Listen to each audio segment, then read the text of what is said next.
Set up. Crane almost gets the kill out of it, and then it goes in just over the net. Couldn't high point that ball.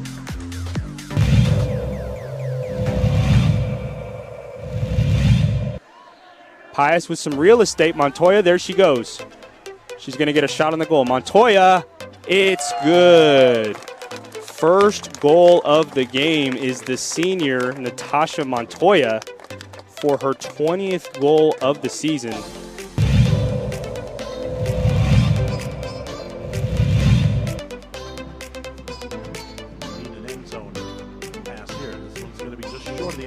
Wrestle for the ball, no signal, and Wallen comes away with it. Interception for Nathaniel Wallen. Though pushed over, Meyer finds it. Baker, here's Vance with viciousness.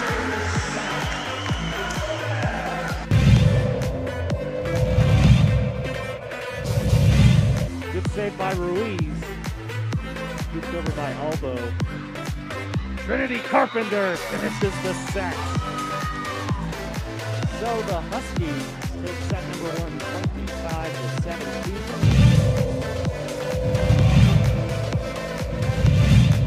Sophomore quarterback, that might be in their favor. Ariano looking for the bomb. A little bit of separation. It's underthrown and he catches it. Oh, what a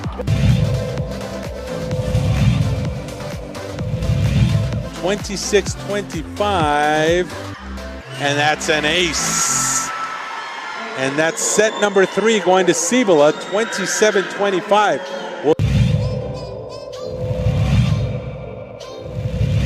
Stella Parker, she pushes it forward. Myers there, Baker, Vance, done. Vance with the victory shot, and Rio Rancho wins 3-2.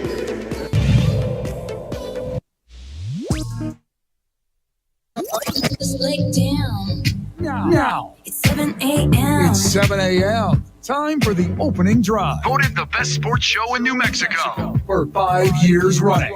It's the OD in the AM with Jeff Symbieta and JJ Buck. Well, off and running, a little tougher than maybe you thought it would be at the pit. A whole lot tougher than you thought it would be in St. George, Utah. And not all that tough down in Las Cruces. Good morning to you. It is Election Day. We've got results from last night. Lord knows when you'll get results from today. But what I do believe is, and maybe I don't know, maybe I'm a little ambitious. I do believe you get to start seeing car commercials and furniture commercials and insurance guide commercials again because the election is today. It's the opening drive. Jeff Symbieta and A. Marie today. How you living? Oh, I'm excited for the car commercials. Are you? Yes, and no one won the lottery yet. Do they even have the drawing? It's like delayed or something. How do you even delay a $2 billion drawing? I mean, could you imagine people? Oof. So. How long was the line when you bought your ticket? Okay, so this is so funny. I went to go get gas. I was like, all right, I'll buy one. This girl in front of me bought 60 tickets. Yeah.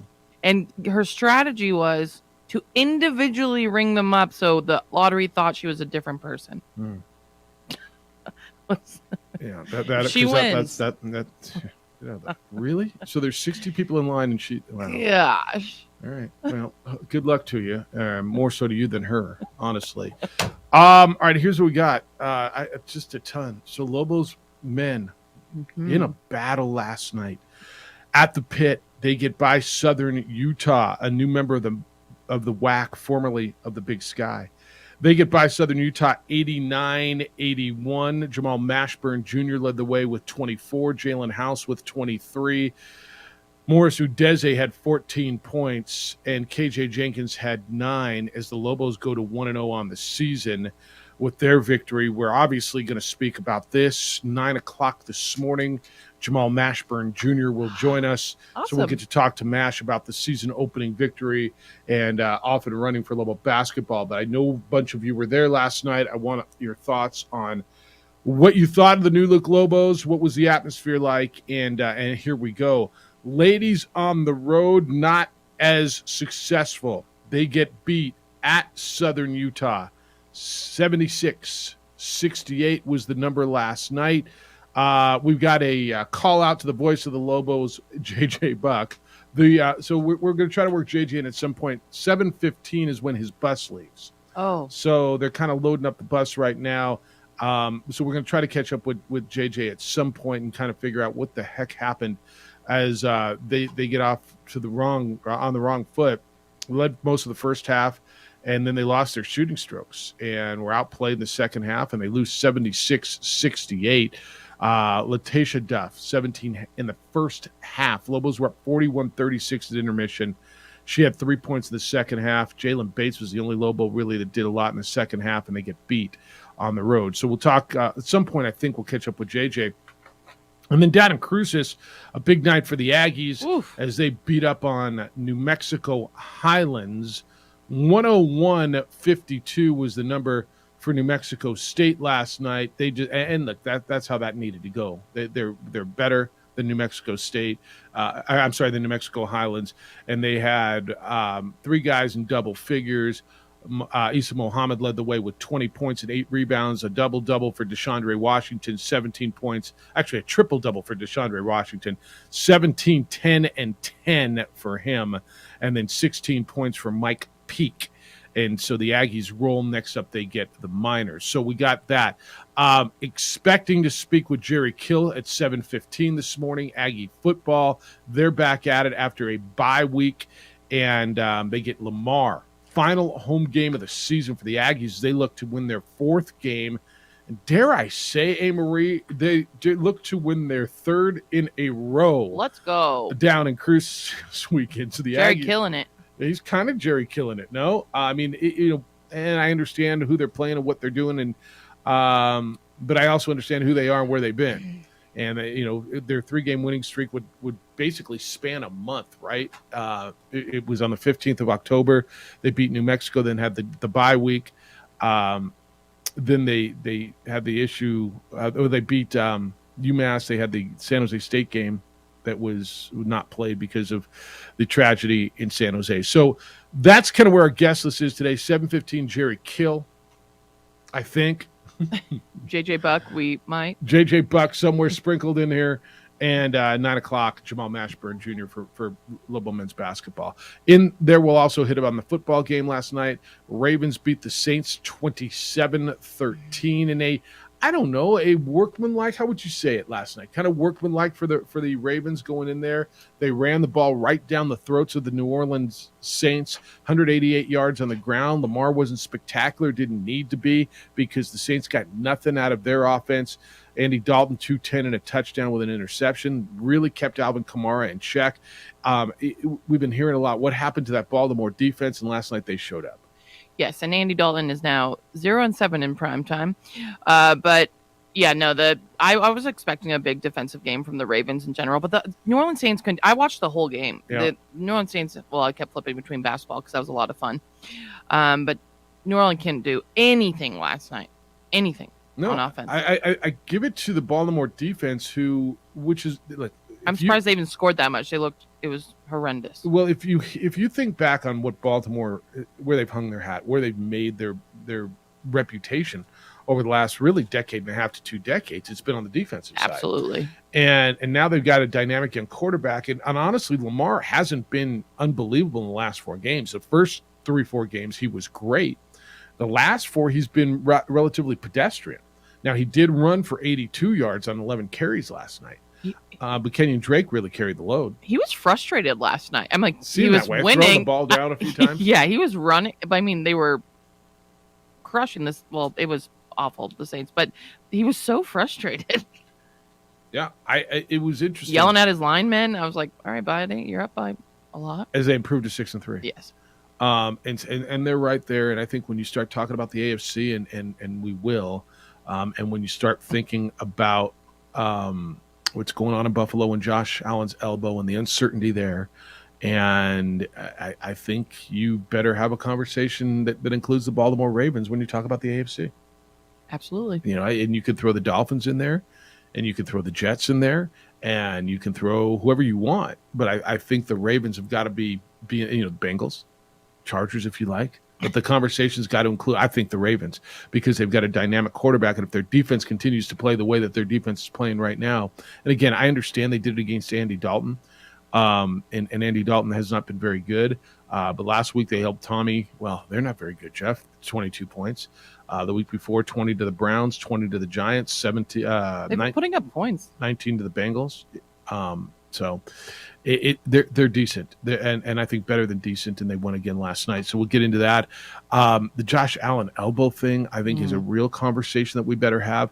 And then your team-in-law going to Jeff. What is going on? And I think everybody's asking that. And I don't want to jump on the Jeff Saturday's a joke train, because I don't know that I think he is. No. But that train has got insane momentum right now, and everybody laughing at that. And Reggie Wayne's in the building, John Fox is in the building. You've got guys that have been there, that have been putting in the grind, and now you bring Jeff Saturday out of ESPN because he's buddies with the owner.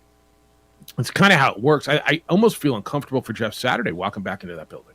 I know. Like, you know what I mean? Was Irsay just like going through his phone? Like, well, he was like, He could have just gone down to his coach's room. Yeah, I mean, that's what I was surprised, because I know they fired their offensive coordinator recently, but I was surprised, like, even a positions coach or defensive coordinator, like usually someone within the staff right now, takes over, unless they're just trying to totally clean house. But Irsay's a character. Well, he's going to do it his way, that's for sure. But you've got Gus Bradley. Isn't Gus Bradley in there too? I think so. And John Fox, a former head coach, and Reggie Wayne, who has been by every account impressive there. And then you bring a guy back from ESPN who again, I mean, he used to snap the ball, have Peyton Manning's hands all snug up in there and getting the ball from him, and that's his qualifications. Obviously, it's a lot more than that. So we got a lot to do today, a bunch to do. Josh is producing. Check out. Have you ever seen Josh before? I have. All right. I didn't know. I just want to introduce you guys. Oh, thank you. Josh is producing on ProView Networks this morning. Up early this morning, so you can watch the show. We're on Comcast Channel 26 throughout the state of New Mexico.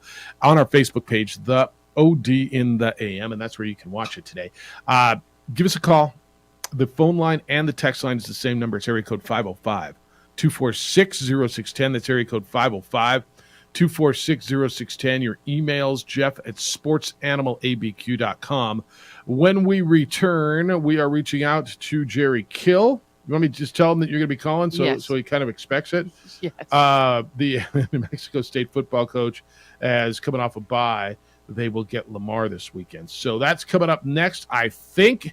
Thanks for being with us this morning on the opening drive on 95.9 FM and AM 610, the Sports Animal.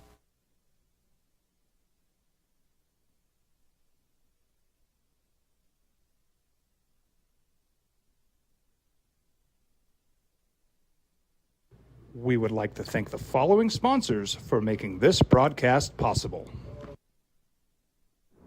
Hi everyone, my name is Master Sergeant Jacob Groves. I am a Air Force Special Warfare Pararescueman.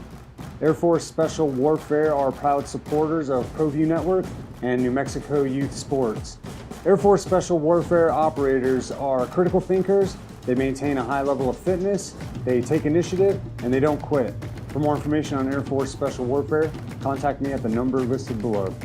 U.S. Air Force Special Warfare are proud supporters of ProView Sports. These are more than just the sounds of a safe place to go after school. These are the sounds of interest being ignited and of mentors making an impact. At Boys and Girls Clubs, we don't do just one thing. We do whatever it takes to meet the needs of every kid who comes through those doors. Because whatever it takes is what it takes to build great futures. Great futures start here. As a mom, I try to make the best choices for my family and our health. That's why I choose Western Sky Community Care. It's a Medicaid plan with quality health coverage and special benefits like Boys and Girls Club membership credit, additional dental benefits, and wellness and support programs. I decide which Medicaid plan is right for us. I choose Western Sky Community Care.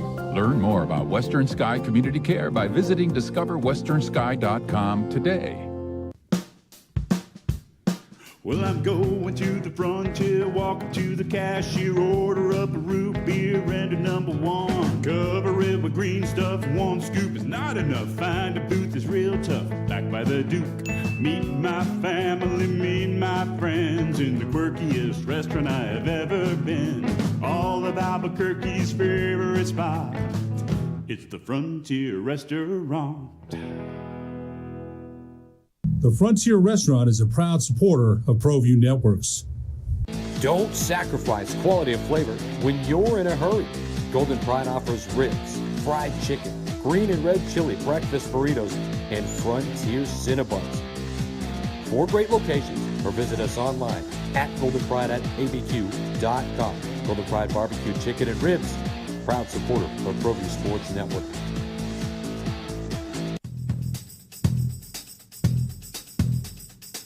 International Protective Services is a proud supporter of ProView Sports and New Mexico Youth Athletics. IPS provides residential and commercial security services in the Albuquerque metro area. For more info, please call 505-897-2420 or visit internationalprotectiveservice.com.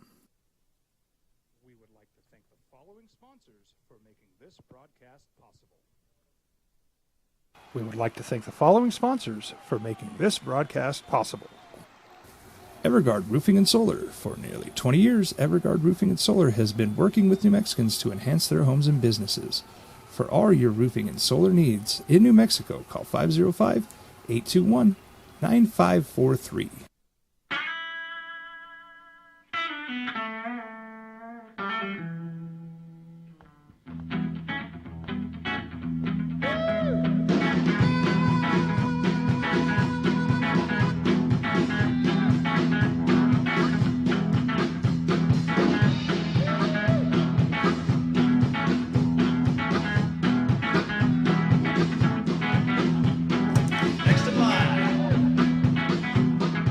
Rudy's is a proud supporter of ProView Networks.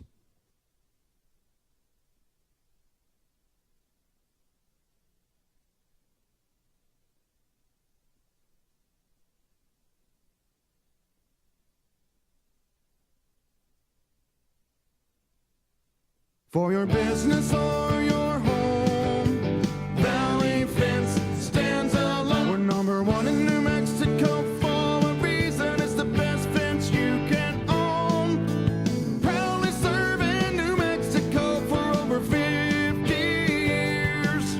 At Valley Fence, the difference is clear. No fence too big, too small, or difficult. We handle them all at Valley Fence Company.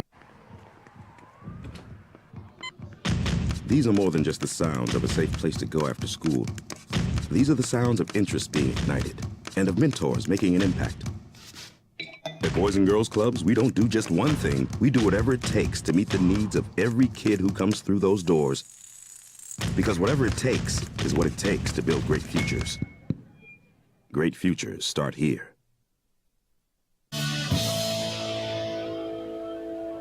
Back at it for the Aggies football this weekend. It'll be the final home game of the season. That means it's senior day at Aggie Memorial Stadium. New Mexico State and Lamar, they are slated to kick off at noon as New Mexico State looks to win their 3rd game in a row. It's Jeff Symbieta. It's A. Marie. We'll get back to your phone calls coming up in a little bit. Final home game of the year came quick. It just feels like everything came so quick.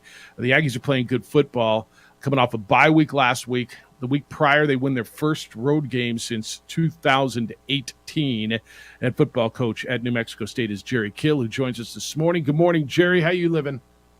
I'm doing good. How are you? Excellent. How was the bye week? Because you've had a lot of time off over the last couple of weeks. How this one was scheduled? How'd it go? It went well. I think it's something that, you certainly don't want too many of those because you lose your timing on both sides. But, we've tried to, again, simulate as close to game situations as we can and gone against good on good where we can, keep the speed of the game where it needs to be. And but we're definitely looking forward to a game on Saturday and trying to get another win if we can do that. I'm looking at this. It's really like your 3rd game in a month. right? I mean, you had the New Mexico game, the San Jose State game gets postponed. You play the UMass game, then you're off again.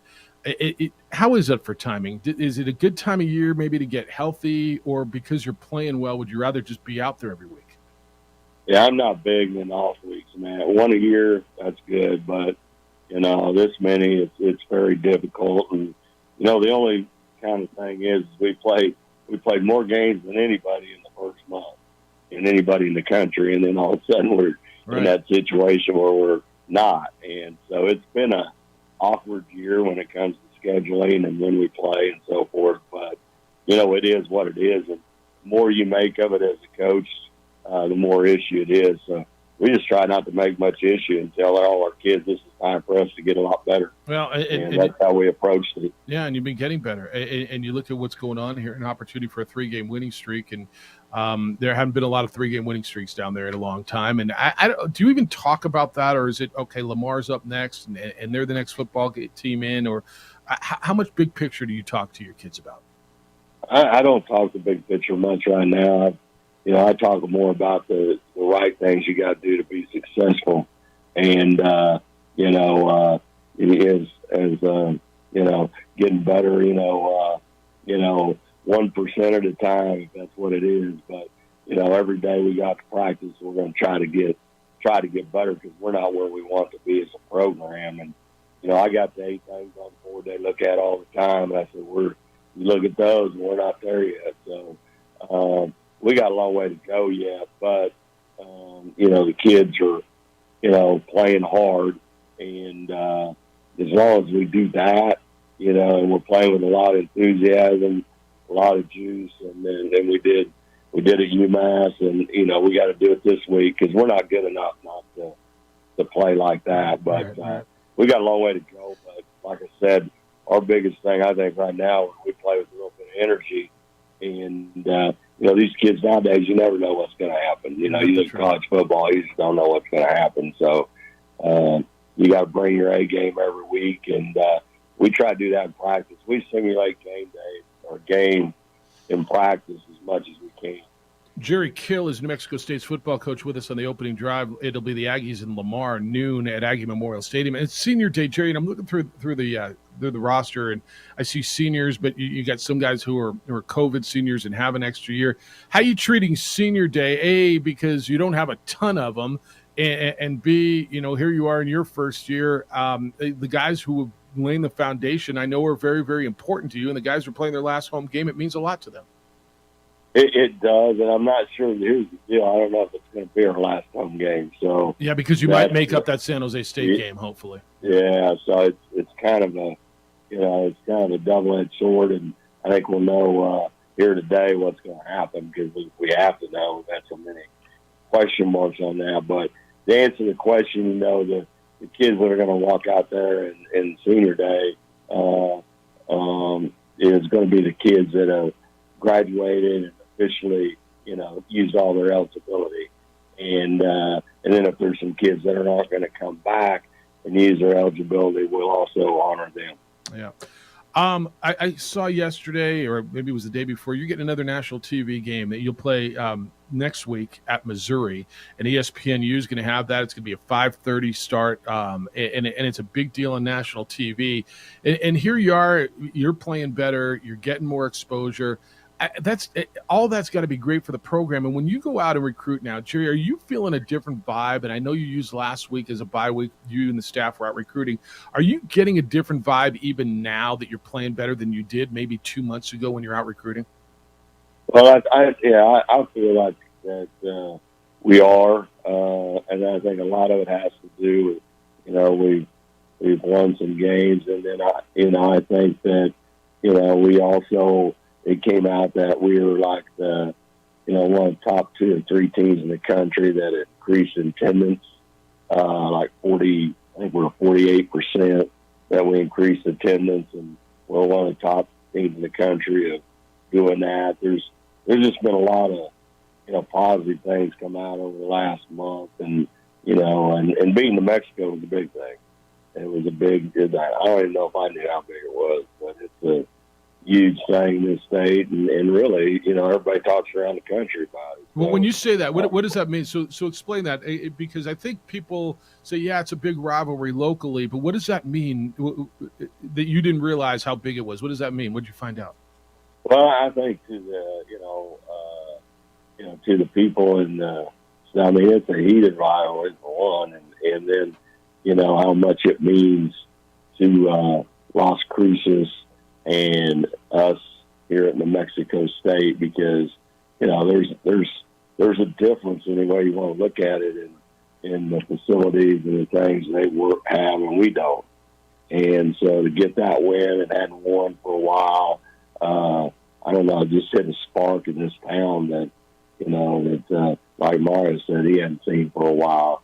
And I laugh. I said, I think if you beat Mexico and UTEP, you might have a job forever. Now, we didn't beat UTEP, so we're not safe yet. But I think those two games are damn important to Las Cruces and our fans. Jerry Kill's with us for a few more minutes. New Mexico State's football coach as they play Lamar on Saturday afternoon.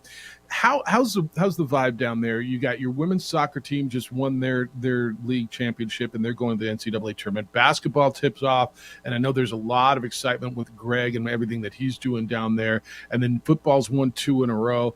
I got to believe, and I know what sports can do for a community, I got to believe there's a pretty good vibe and a little bit of a strut going on campus. Yeah, I think Mario feels pretty good. I mean, he's made some, the soccer team, got honored at halftime at the basketball game. And, Coach is just a great all-around person. And, he's texting me every game. And you guys are getting better. And, he's been good. So it's great to see them win. And then, I was at the basketball game last night and watched Coach Hires group, and they come down that ramp, shoot there. They got about 18, 20 guys. It was like a football team coming down that thing. And athletically, they're as gifted as I watched last year's team, and this team's different altogether. And they are very, very gifted. It's I've been around good basketball teams. I grew up in Kansas. I was at Southern Illinois, we went to the Sweet 16 and all that. And this team's got that type of athleticism. I mean, they got to learn to play together, all that stuff. But they shared the basketball pretty good last night. Yeah, they did. Yeah. They're going to be dangerous. Yeah, you'll find out a little bit more on Saturday when they go over and see the Miners. All right, what do you got coming in with Lamar? You got a team, and this is another one of those where you got to tell your guys, stop looking at the records. It's a 1-8 team that's coming in. But I know you see something on tape, and you've got to convince your club that they got to come in, as you say, bring your A game, because you don't need to get stung by Lamar. Again, I think hopefully we've learned from Florida International, but I think the big thing is you watch the film doesn't lie, and in the kicking game they're very sound and very good, and then they've been close in some games, and they just kind of ran out of gas or had something bad happen to them. But they got an explosive quarterback. Defensively, they play hard. I think Coach is doing a good job. I mean, just by watching the fundamentally how they play and so forth, they just hadn't had a lot of breaks. And, they're like everybody, in our situation. Everybody's trying to find a way to win a game and get a break or two. And, we don't go out and we play like we did against Florida International. Now, even though they have won a lot of games since they played us, but is that we play with no emotion and things like that, we won't win the game. Yeah. It just won't happen. So I worry more about us than I do anybody. Diego Pavia, your starting quarterback this week? Yes, he is. Yeah, and just talk about what he did, and I'm going to ask you about his progression since the UMass game. Watching him come in, and I think a lot of people realize, man, it's not just about him running. You watched him in the UTEP game and the spark he brought, it was with his legs. I thought he was really good in the UMass game, obviously with his legs, but I thought he was on target and on time with his passing game. I thought he made the right decisions, and so you put him back in with the ones this week. A, is that a fair assessment? And B, how was his progression over the last week and a half? Well, I think you're right on. I mean, that's the best he's throwing the ball all year. And, And I don't know if sitting back the last couple of weeks and watching the game has helped him somewhat, but we needed a spark, and he brought it, and threw the ball good. He ran the ball good. He made good decisions. It was by far his best game, and so hopefully he'll continue that right into this week. All right. Well, good luck this week. We'll find out if you're making up that game. I guess you would be looking at playing it on that December 3rd date, right? Is that what we're looking at? December 3rd. Yes, yeah, the day that a lot of the conference championship games are as well. All right. Well, we'll do this next week. You got Lamar home, and then you got Missouri. Go back to the SEC, and then Liberty, who's the 19th ranked team in the country right now and playing incredibly well. So you know what you got in front of you. Have fun with Senior Day. And the final, what might be the final home game of the season. We'll see. Always appreciate the conversation, Jerry.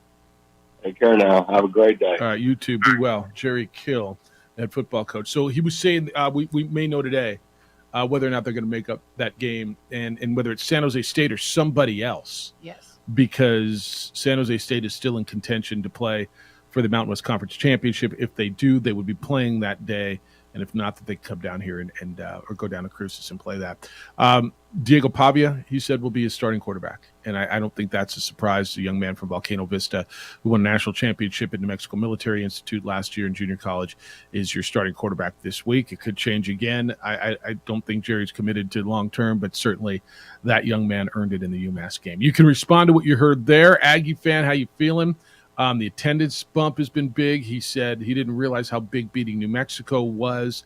Obviously, it's a big deal for them as they're out recruiting. It's the opening drive. Jeff Symbieta, A. Marie. We'll get into the NFL when we get back on the opening drive on 95.9 FM and AM 610, the Sports Animal.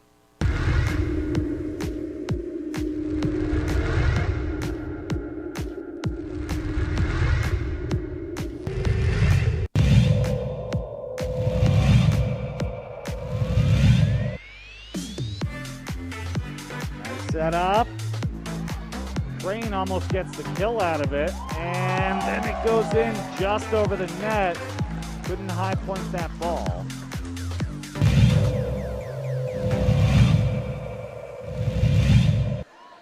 Pius with some real estate. Montoya, there she goes. She's going to get a shot on the goal. Montoya, it's good. First goal of the game is the senior, Natasha Montoya, for her 20th goal of the season.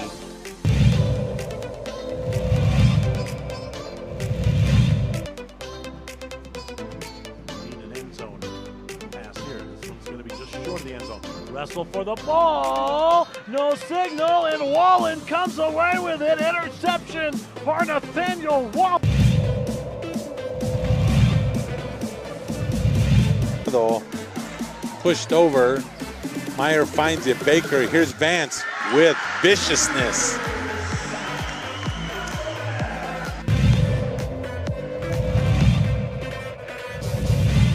Good save by Ruiz. Scooped over by Elbow.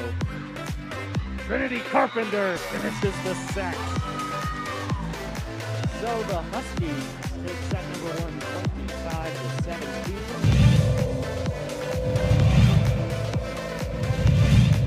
Sophomore quarterback, that might be in their favor. Ariano looking for the bomb. A little bit of separation. It's underthrown, and he catches it. Oh, what a...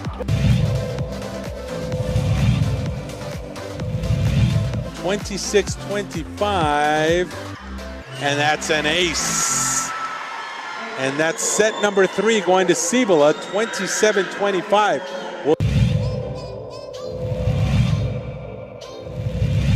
Della Parker, she pushes it forward. Myers there, Baker, Vance, done. Vance with the victory shot, and Rio Rancho wins 3-2.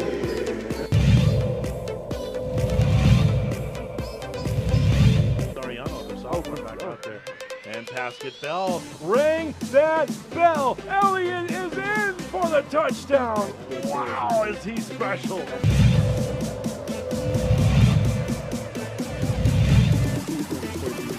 I'm glad you came around. He is. I wonder who convinced you. That is complete, and then a great move, and he is in. Touchdown, Aiden Cardiel.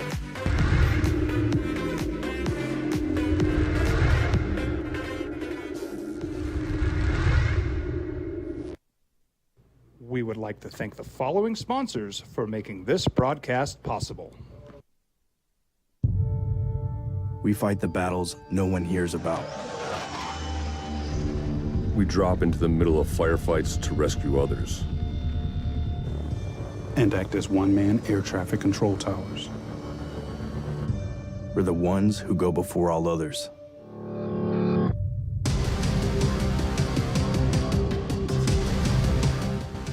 U.S. Air Force Special Warfare are proud supporters of ProView Sports.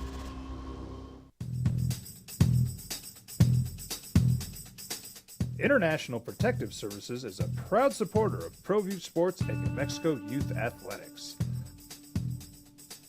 IPS provides residential and commercial security services in the Albuquerque metro area. For more info, please call 505-897-2420 or visit internationalprotectiveservice.com. Hi everyone, my name is Master Sergeant Jacob Groves. I am a Air Force Special Warfare pararescueman. Air Force Special Warfare are proud supporters of ProView Network and New Mexico Youth Sports. Air Force Special Warfare operators are critical thinkers. They maintain a high level of fitness, they take initiative, and they don't quit. For more information on Air Force Special Warfare, contact me at the number listed below. U.S. Air Force Special Warfare are proud supporters of ProView Sports.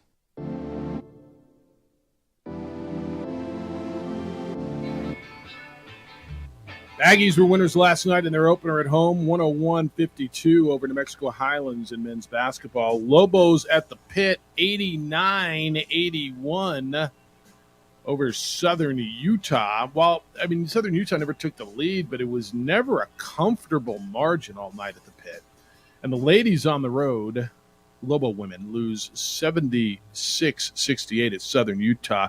No JJ today, just got a text. He's on the bus for the next 3 hours. Traversing through the mountains back to Salt Lake City going back through from Southern Utah to Vegas to get on a plane and come home. So we should have JJ tomorrow. Vegas, huh? Yeah, it's Southern Utah, so Vegas to what did he say? Through where's Utah Tech? I don't know. He was in Cedar City yesterday. Yeah, he was in Cedar That's all City. I know. Yeah. Hopefully, he found a restaurant. It was where called the Corral. It was where the Lobos. Remember when the Lobos during COVID, where they went and played basketball? It was at the time Dixie State, not Cedar City. It was whatever. All right, 505-246-0610. If you want to come in, you can respond to what Jerry Kill had to say. The Aggie coach was in a couple things I thought interesting. First of all, their game against Missouri next week will be on ESPNU, so they get a little national television exposure against a SEC team. Missouri's 4-5. And if they win this week, if Missouri does, they'll be important for them to get towards bowl eligibility. So it'll be something that Missouri's playing for. The game that was postponed against San Jose State, they may know today whether or not it's going to be made up. So it kind of almost sounds like it will, because Jerry wasn't ready to call this the final home game, right? Even though it was senior night. Right. And then Diego Pavia will be his starting quarterback against Lamar this week. The Volcano Vista grad who led New Mexico Military Institute to a national championship at the junior college level last year, and came off the bench 2 weeks ago against UMass and led the Aggies to the victory on the road, has earned the starting job. And Jerry said it's the best he's seen him throw the football. And so that's kind of the stuff. And I thought, he talked about the bump that they got, how big beating New Mexico was. And I asked him, what do you mean? Like, I think we all kind of knew it's a big game. He says, no, I didn't know how big it was, what it meant around here, and the momentum that it brings in recruiting. And he's out on the recruiting trail, and he said it's a big deal. It hadn't happened around here in a while. It means a lot. What they have more in facilities, and so as they're out recruiting and building, because I got to believe you get a better reception after 2 wins in a row than after 4 losses in a row, right? Absolutely. When you're out recruiting. So I thought all of that was was interesting stuff. All right, Ravens last night beat the Saints. The final score was 27-13. Lamar Jackson threw for 133 yards. I thought it was a modest night for him. You mentioned, Amory, that he did. He looked frustrated throwing the ball around. Do you feel that he feels caged up a little bit? His number one receiver is out. Bateman was out, and Mark Andrews was out. So he's without his two best receivers. He targeted Isaiah Likely 5 times, only caught him once. That was for the touchdown. I thought we'd see a whole lot more of Devin Duvernay. He only saw one target, 5-yard reception for Devin Duvernay. And then Deshaun Jackson's there, which I'm okay. Maybe because they didn't have to. Maybe because they ran the ball so well. But it almost feels like he wants to be unleashed. It's a prove it year. He wants to put up big numbers. But they're winning. He wants to get paid. He's going to become a free agent next year. Yeah, they're winning, which I don't understand. He was throwing his helmet on the sideline. I'm like, why are you so angry? It's like manstrating. Ooh, that's a good term. Manstrating's a great term. Yeah, no, I understand it too. Yelling at his linemen. I'm like, okay, first of all, you're winning and you're shutting down the Saints offense. And I know they're injured right now, but the Saints have been putting up points.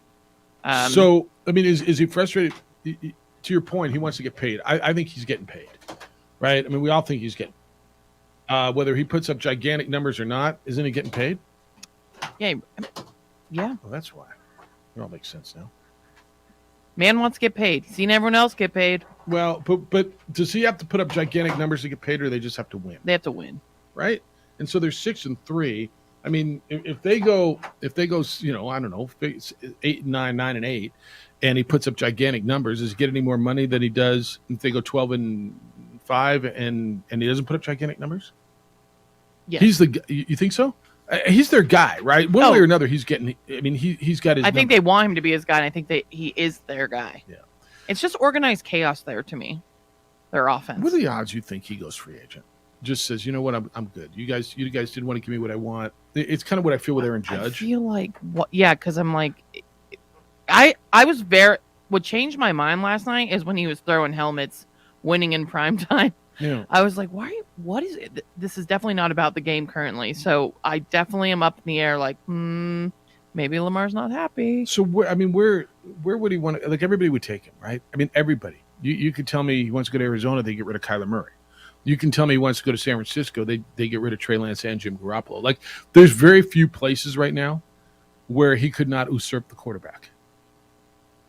Yes. Kansas City, it might be the only one in a healthy Buffalo. Where else would you say, oh, no, we got our guy? I mean, I don't care if you're Jalen Hurts, Justin Fields, Aaron Rodgers, Tom Brady. Like if that guy wants to go there, you're finding a way to clear out space, get rid of your guy, and he's your guy, right? He can go wherever he wants and writes his check. But I think he works in Baltimore. Like I said, I call it organized chaos, that offense. And he works in that offense. So I think they works there can too. win. And they have a good defense, and especially with the addition of Raekwon Smith. And I think they're good to go right now. But why wouldn't he work somewhere else? I mean, he would. I think Lamar's that's the perfect fit for him. I kind of feel that way too. I mean, he's I'm mobile, wondering, athletic quarterback, and if you give him weapons, I mean, he's good. I'm wondering if he feels that way. Who's the best receiver he's had? Torrey Smith? Gosh. Who's I always think he just has tight ends and running backs. Well, right? They haven't really had receivers. Hollywood Brown and Torrey Smith. That's right? it. Yeah. And so I don't know Lamar at all. Mm-hmm. I know he's representing himself, so that kind of constitutes a little bit of a different cat, right? I know that he wanted to get this done, or at least said he wanted to get it done, and they didn't meet his number. So now his number is going to go up. I look around and I think, wow, he's got to say, what if I had all the stuff that Pat Mahomes has? What if I had all of those weapons? What if I had the weapons that Tua Tagovailoa's got? Look what they went out and got Tua. And I'm sitting here throwing the dude's name, Isaiah Likely, James Proche II, Josh Oliver, Demarcus Robinson, Mike Davis, Devin Duvernay, Patrick Ricard. Look, I'm not telling you that I think for certain he's going free agent, but I'm thinking at some point, don't you got to not just pay that guy, but get him some toys? I think he does have toys, though. Who's he got? Well, Rashad Bateman was his best receiver, and and I think he's had Mark marginal. Andrews. Yeah, he's got a hurt. really good tight end. I'll give you that. He's got a really, really, really good tight end. Who's his best deep threat been? He's had Hollywood Brown, and he's had Torrey Smith in his whole time there. This is good. They need to get a receiver. Well, don't they? Look, they've gone through a million running backs, but I think that's because of injury. For whatever reason, running backs can't stay healthy in Baltimore. Last year, they lost, 4 of them before the season started? Dobbins is out this year. Kenyon Drake's running really well for them. I'm not telling you that I think he's gone, but I don't think it's a guarantee that he's going to sign as a free agent with them. Can they franchise tag him? I guess they can't, No. right? They can't? I don't think so. And Why? let me look. Because if they can, they will. But if I'm him, I'm looking around and just going, you know what? I mean, I'd like to have some weapons. Now you could win there. But I don't know, man. Is San Francisco's absolutely tied to what they got going? You know Jim Garoppolo's gone. They're on a rookie contract with Trey Lance, who's hurt. Felix Brown said you got Debo and you got McCaffrey and you got Ayuk and West Coast sounds nice. They say it's sunny there. I'm just saying, man. I'd look around. If I'm him, I'm looking around who wants to pay me and who's got weapons. I think there's going to be a change in Vegas. I think as much as I like Derek Carr, I don't think Devontae Adams is going to have a new quarterback next year. So the Ravens can tag Jackson in 2003 and the year after that. Yeah, so they can tag him. But then it becomes very expensive. So then he ain't going. Well, it's going to be expensive to tag him. Yeah. He ain't going anywhere. But I mean, if I'm him, I want to make it uncomfortable. Find me some weapons, or I'm going to find me a new place. Like, what are we doing? I look around and everybody else has weapons. Patrick Mahomes has, and they just went out and got him Kadarius Toney, and he's got Juju Smith-Schuster, and he's got Marquez Valdez-Scantling, and he's got the best tight end in football, and he's got Hardeman. Who'd you just put on the air? Good morning, guys. Hey, who is? I guess we're going to go to you. Who is it? Lenny. Hey, Lenny. Oh, Jiminy Christmas. We're right up against a commercial, too. You want me to call back? No, I don't even know how you got on the air. I don't know. Can you control that, Marie, or what? All right, Lenny, I'm going to hold you through the break because I got to take this break because I'm late for it. 505-246-0610. That was really weird. It's the opening drive on 95.9 FM and AM 610, the Sports Animal.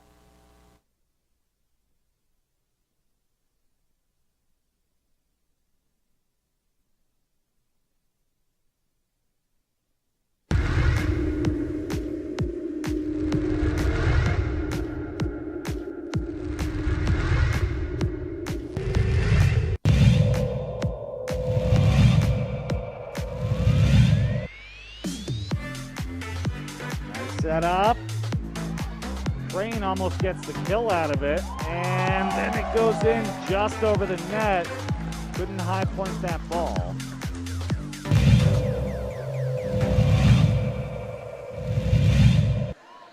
Pius with some real estate. Montoya, there she goes. She's going to get a shot on the goal. Montoya, it's good. First goal of the game is the senior, Natasha Montoya, for her 20th goal of the season. Need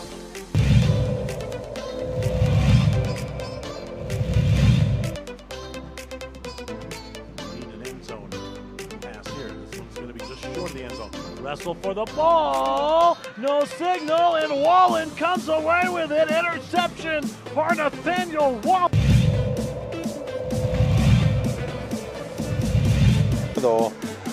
Pushed over. Meyer finds it. Baker. Here's Vance with viciousness.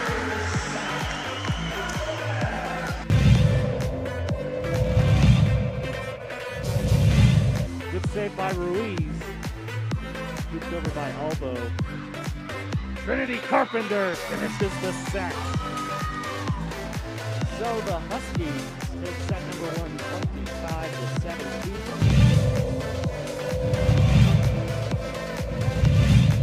Sophomore quarterback, that might be in their favor. Ariano looking for the bomb. A little bit of separation. It's underthrown, and he catches it. Oh, what a... 26-25, and that's an ace.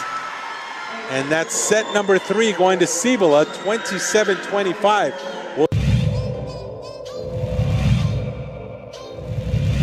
It's Ella Parker. She pushes it forward. Myers there. Baker. Vance. Done.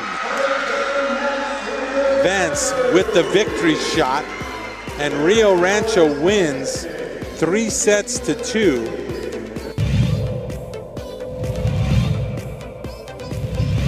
Soriano, the sophomore, back out there. And Pascal Bell. Ring that bell. Elliott is in for the touchdown. Wow, is he special.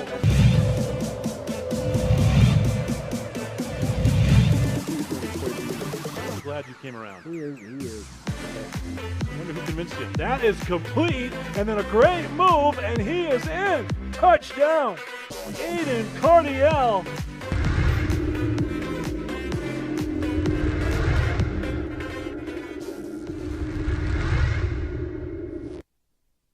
We would like to thank the following sponsors for making this broadcast possible.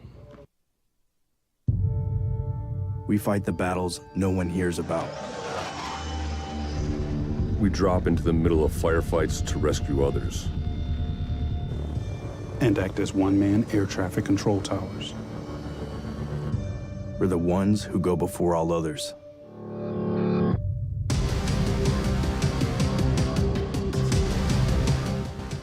U.S. Air Force Special Warfare are proud supporters of ProView Sports.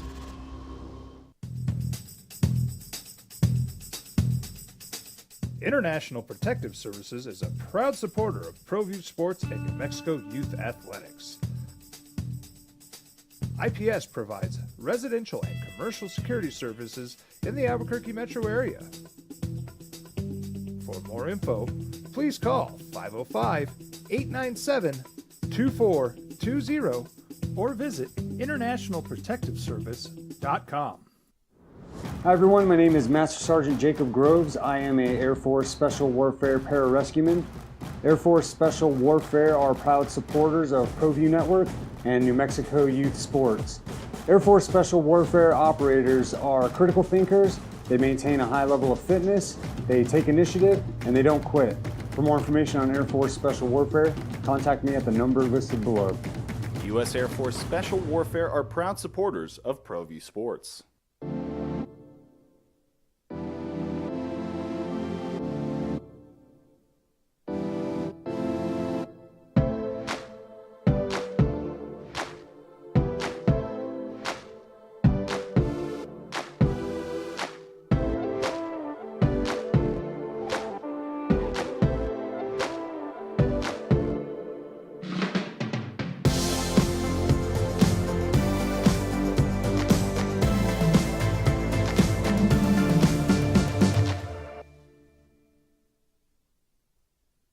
Dreams are stuck.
Right away. That's right. So that's why I have the problem where if you want to have equality and justice, it goes across all racial spectrum, all religious spectrums, All gender, groups. everything. All groups of You're people. all in or you're all out. Yep, that's right. All groups of people, not just a certain group of people. That's correct. So if they don't want to support, and I lost 11 family members in the Holocaust. So is my 11 any less important than George Floyd? Evidently. Okay. So we'll move on. I feel very happy for Dusty Baker. Don't like the Astros, but a great manager won it. I think that's right. I think that's how many people feel. And Dodger fans are ripped, right? Because they love Dusty from the day. And I feel very good for the Lobos last weekend. as they continue their descent into the abyss of nowhere. And Danny just has to just do the right thing at the end of the year and leave. Okay. I'm sorry. Now the bidding war for Beckham is now going to come into play. Does the Ravens step up and actually get a receiver for Jackson? Or does he go to the Jets? Does he go to Buffalo? Well, I don't think he goes to Buffalo if Josh Allen's out. Can he go to the Jets potentially? I think there's a number of spots, right? Or does Dallas step up and throw him money? But someone's going to need to sign him sooner than later. Yeah, I think and realize Dallas, he's only going to play the last probably 2 games of the season. I think the Rams are out of it now. I think because they're pathetic. I think Green Bay's out of it because they're so bad. And he's played this well. Here's a statistic, and I know you probably know this, but any team where the one player has made the max 35% of the cap, Yep. especially if it was the quarterback, has never won a Super Bowl. Can I throw a team at you that makes way too much sense because they're the receiver issues? Your team, the Chargers. He's right there at home. I mean, what if he stayed in L.A. and went to the Chargers? He can. We do have Chargers, but here's the problem. No. We have a coach that would probably not give Beckham the ball because he's going to go on it with 4th and 2 with something else. That's probably right. All right. So I just want to make it quick, but that's why I didn't call in. But you can't have it with that quality stuff. It's either across the board or not. So if the players don't see the respect they deserve, and then you're 100% right. Adam Silver is Jewish. I understand he wanted to hold off. Kyrie should not come back after 5 games. No, the apology he made after the fact is about as hollow as you can get. It was a sham. No, I think all so. All right, man. You have a good one, and thank you. See you. All right. I think I think he hit a bunch of things. Do I have time? Tony, good morning. How are you? Why can't Danny get any love in his hometown? My God, the guy's a football coach. He's not a miracle worker. Do these so-called football people know what he's dealing with? Do they see? You live here, for crying out loud. You see the talent that's on the team, and the guy can't get not even a little bit of credit.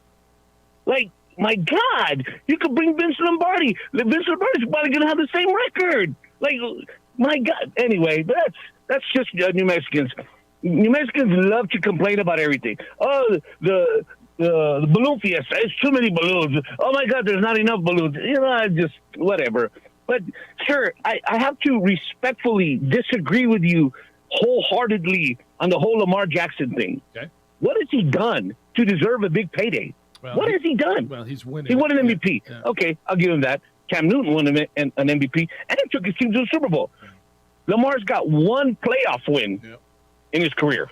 What has he done to deserve that humongous contract? What has he done to get Patty Mahomes money? What has he done to get Aaron Rodgers money? What has he done? It's market value, and when Jim Garoppolo got what he got, and then Kyler he's got one playoff win. Listen, he's a regular season quarterback. Hear me. And you said, there's not a lot of teams that would get him. You think the Chargers? No, would let I don't go think the Herbert Chargers. No, I don't for think him? I don't think the Chargers would. I think most teams would. I think the Chargers. Cincinnati? No, I think Cincinnati, the Chargers, the Chiefs, Buffalo. I don't even think Denver would. I don't even think Denver would take Yeah, him. they would in a heartbeat. You think they would? He's not. He's an athlete. He's a phenomenal athlete. He is a phenomenal athlete, but he's not a quarterback. So let me tell you. He's not a quarterback. Let me tell you why he's earned it, and it's only because it's market value. You gave Deshaun Watson $230 million guaranteed. What's he ever done? And who's better? Who's played? Who's more available? Kyler Murray got that. What has he ever done? It's just because it's market value, Tony. I'd probably side with you, but because it's market value and he's as good as those guys, do we agree? Look, my thing is this: teams are just too scared not to have a good quarterback 100% or a quality quarterback. 100%. That's right. it. Yeah, you're right. All right, I gotta go. See you. You guys. Tony was passionate today, huh? All right, Ruben, stay there. Top of the 9 o'clock hour. That'd be at 9 o'clock. Jamal Mashburn Jr. after the Lobos win to open the season yesterday. How about that? I don't disagree with Tony, by the way. What's he done? But his bottom point. Teams are too afraid to not have a quarterback on the opening drive on 95.9 FM and AM 610 Sports Animal.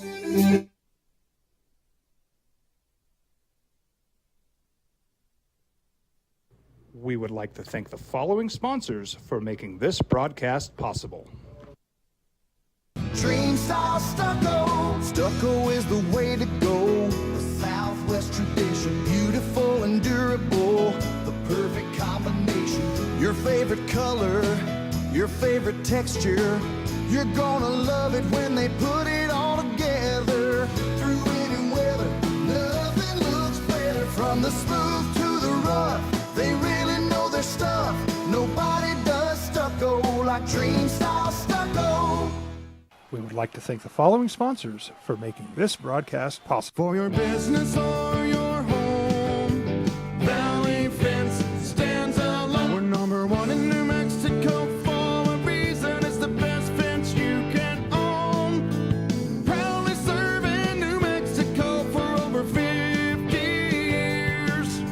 At Valley Fence, the difference is clear. No fence too big, too small, or difficult. We handle them all at Valley Fence Company. As a mom, I try to make the best choices for my family and our health. That's why I choose Western Sky Community Care. It's a Medicaid plan with quality health coverage and special benefits like Boys and Girls Club membership credit, additional dental benefits, and wellness and support programs. I decide which Medicaid plan is right for us. I choose Western Sky Community Care.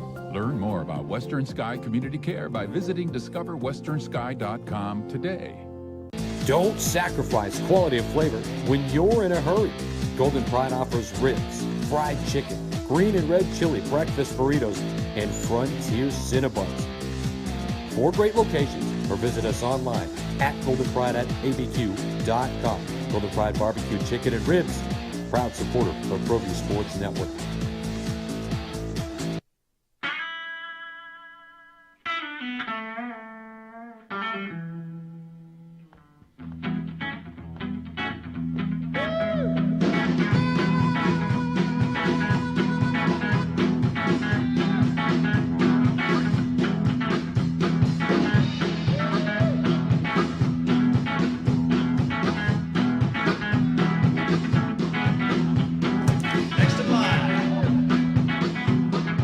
Rudy's is a proud supporter of ProView Networks. We fight the battles no one hears about.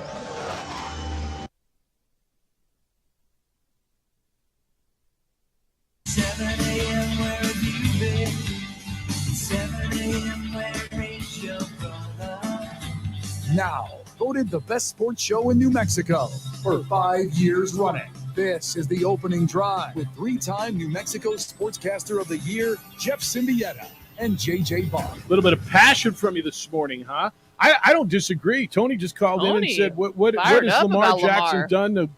He's not a great quarterback. I don't know if he's a great quarterback or not. I think he's a great athlete. I think he's a good quarterback. I would put him at the top end of you're going to tell me I'd rather have this guy. Look, would I rather have Herbert right now? Yeah. Mahomes, Josh Allen. The list doesn't go much deeper than that, does it? Who else you want instead of him? Now, what has he done to deserve all that money that he's demanding? That's a fair question. But the answer is the market has been set. You know when the market was blown up? When the Browns gave $230 million guaranteed to Deshaun Watson, who hasn't played in a year and a half, more than a year and a half by the time he comes back, with all the baggage that he's got, that reset the market. When Kyler Murray got the money that he got, and what has he done? That's why. And somebody will pay. You're worth what somebody's going to pay. And Baltimore or somebody else will pay him that money. He is going to get his. Is he that good? What has he done? He's 6-3. I think he throws the ball a lot better than he used to. I think he's gotten better. But who do you want? You want Jalen Hurts instead? Okay, I'll listen to that. You want Justin Fields? Let me watch that happen for a while. You want Kyler Murray? I don't. You want Matthew Stafford? I don't. You want Joe Burrow? Okay, I'll listen. But that's where it is. Opening drive, Jeff Symbieta and A. Marie. JJ's on a bus traversing through Utah to Vegas to get home. I love Vegas. After yeah, but I don't think he's going to do much Vegas. I know. It's going to be a different Vegas. Amory and JJ have different Vegas. Well, visits. even if you were on that bus, you'd have a different Vegas. Oh no, I'd be tired. Yeah, you'd be. Well, you wouldn't be stopping. You'd be going straight from Yeah. Cedar City to. And by the way, St. George. Hey, you can gamble in the airport. Yes, you can. Yes, you can. Yes, you can. Lobos win last night. The men 89-81 at home over Southern Utah. Ladies on the road lose 76-68 in their opener. Aggie men 101. New Mexico Highlands 52. And in Monday Night Football last night, the Ravens beat the Bengals by a score of 27-13. Ruben, thanks for holding. Good morning to you. Hello, yeah, Ruben. I was at the game last night, and I think we improved a notch, especially our inside game. What I didn't notice that last year we used to start slow. I think you remember that. We weren't very hot at the first half. Okay. We finished very strong. Big men in foul trouble. We missed a lot of free throws, I thought, and the defense, for some reason, gives up too many threes. Well, they hit him last night. They were bouncing him off the and backboard last night. Yeah, and it just scares me that I think we're going to be okay, but prove me wrong. I don't know that we can win the Mountain West. But it's early, I know, and we still have we finished the same as last year, you know, with Jalen House and Mashburn, of course. But for some reason, I think we need a little more help. But I don't know what else to think inside anymore. Yeah, let him develop, right? Maybe you know better than me. Thank you. Yeah, no, thanks, Ruben. Let him develop. I'll tell you. So Udeze last night had 14 points to go with. What did he have? Just the one rebound, huh? And then Josiah Alec didn't score, had 7 rebounds.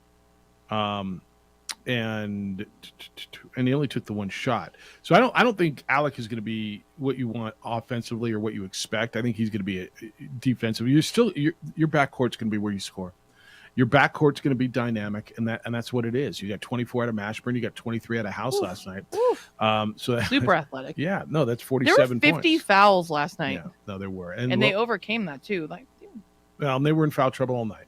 they were great. Well, they were good. No, I'm saying, like, I think it's a good start. Yeah, it's a good start because they got the win. 24 out of 36 at the free throw line. Probably not what they're looking for. That's 66.6%. So they need to be better at the free throw line, but they made the free throws down the stretch when they really mattered. And I thought that was big.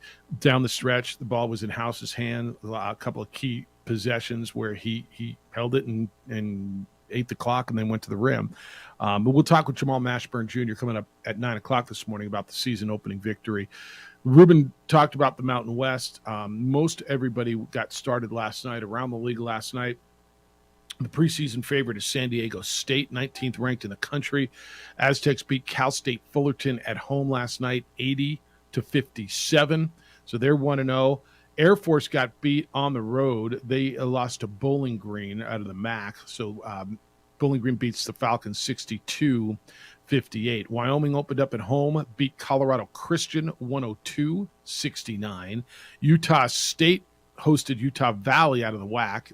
The Aggies of Utah State 75-58 winners to open their season. Colorado State got pushed at home, and look, they look like a team that lost their best player to the NBA and their best returning player to injury, and they got a couple other guys out. They played Gardner Webb and needed an Isaiah Rivera jumper with 1 second to go to beat Gardner Webb 65-63. So a lot of concern about Colorado State, but they won the game 65-63. Fresno State 1-0. They beat Fresno Pacific 69-56. Nevada also played a team out of the WAC.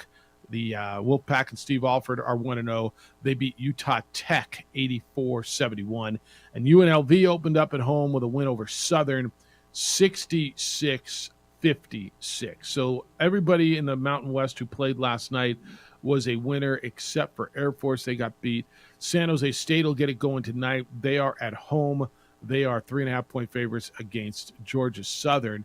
And then there's some games to watch as the week goes on. Boise State will open up against South Dakota State, who's always tough. Wyoming plays Nichols later this week. And then on Friday, you get a full slate of games. South Alabama will be in the pit. I have the call on that one. Awesome. BYU will play San Diego State. That's a big, big game for the league and for the Aztecs. That'll be in Viejas Arena on Friday. So that's what happened last night in the Mountain West. Aggies, of course, were winners in their non-conference game, 101-52 over New Mexico Highlands. Next up for them, they will be against the Miners. That game is on, I believe it's on Saturday. That'll be in El Paso at the Haskins Center. Aggies will go visit UTEP, they play 4 rivalry games. So good start for the Mountain West, right? Yes. And did you watch? I love this time of year. Yeah, there's so much. Did you watch much of the Lobo game? I watched a little bit of it. There was so much college basketball on, NBA and NFL. We were flipping all around town, so it was so much fun. I love this time of year. There was a lot going on last night. A night. lot of college and the scores. Oh well, and there was a lot of stuff. Now there were like I think four bye games. Teams that got beat. TCU really had a fight last night. Oof. UTEP gave Texas a little bit of a run, 72-57. That ended up. TCU at home was trailing Arkansas Pine Bluff last night. TCU's ranked 14th in the country. Was trailing 46-35 at halftime against Arkansas Pine Bluff. Ended up winning the game by a point, 73-72 last night at home. But there were plenty of teams who were had games that they consider bye games. Just come on in and let me beat up on you, and I'll give you a check. And found out that, man, teams come to play. Teams come to play, and nothing's easy anymore. And plenty of these schools got stung. Lobos got a fight last night. Probably a little tougher than many of the fans thought it would be. They saw, Southern Utah and didn't know much about what Southern Utah is. And Jeff was there. He says, we got much better bigs than last year. We'll open up house and mash. We now have at least an inside-outside game, and Southern Utah is better than people think. Southern Utah hit some shots late in the game. They had a guy that was just banking threes from the top. Look, man, these early games, you're figuring out what you got out of there with a win, and I think that's really what matters. A win is a win. Dude, Appalachian State put up 142 points. Now, I know they played some dude named Warren Wilson. I don't know what. That is some points. They scored 83 in the first half. They went 142-74. That's insane. That is insane. Yeah, I mean, I'm just looking through some of the numbers from last night, and I was like, holy bleep, that happened? Yeah. So if you were there last night, I'd love to hear your thoughts on your first impression of Lobo basketball. Next up, again, Friday night at the Pit. South Alabama will be in town. The game's over on News Radio KKOB. I will be fortunate enough to join Hunter Green. I'll have the call on News Radio because Rob will be up with football for Air Force. I think I'm going to go. You're gonna go? Yeah. All right. Yeah. And if not, give us a little listen, and you can watch us on the Mountain West Network. But I'm looking forward to doing that because that team looked exciting. It looks like a fun team to just kind of be around. All right, you're sending me correspondence. Least I can do is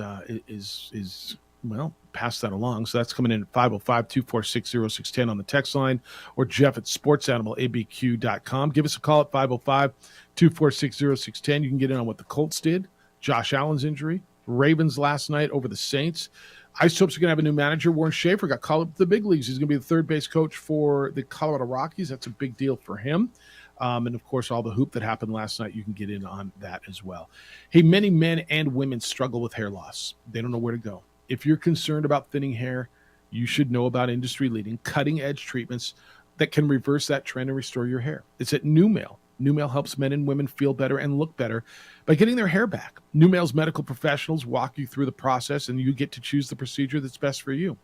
Be it platelet-rich plasma hair therapy that uses your own platelets to stimulate stem cells, deepen your hair follicle, it will stop hair loss and you will regrow hair. They have an FDA-cleared clinical hair restoration laser.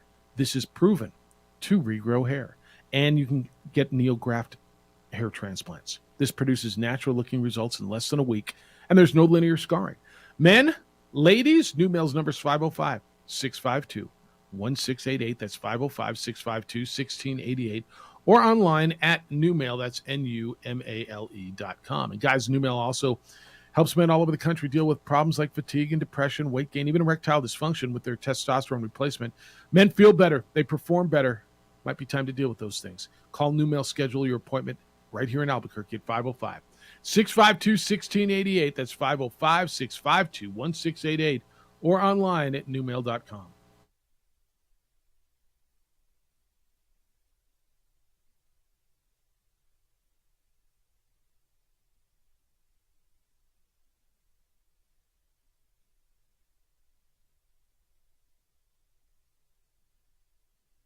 International Protective Services is a proud supporter of ProView Sports and New Mexico Youth Athletics. IPS provides residential and commercial security services in the Albuquerque metro area. For more info, please call 505-897-2420 or visit internationalprotectiveservice.com. Hi everyone, my name is Master Sergeant Jacob Groves. I am a Air Force Special Warfare Pararescueman. Air Force Special Warfare are proud supporters of ProView Network and New Mexico Youth Sports. Air Force Special Warfare operators are critical thinkers. They maintain a high level of fitness, they take initiative, and they don't quit. For more information on Air Force Special Warfare, contact me at the number listed below. U.S. Air Force Special Warfare are proud supporters of ProView Sports. We fight the battles no one hears about. We drop into the middle of firefights to rescue others. And act as one-man air traffic control towers. We're the ones who go before all others.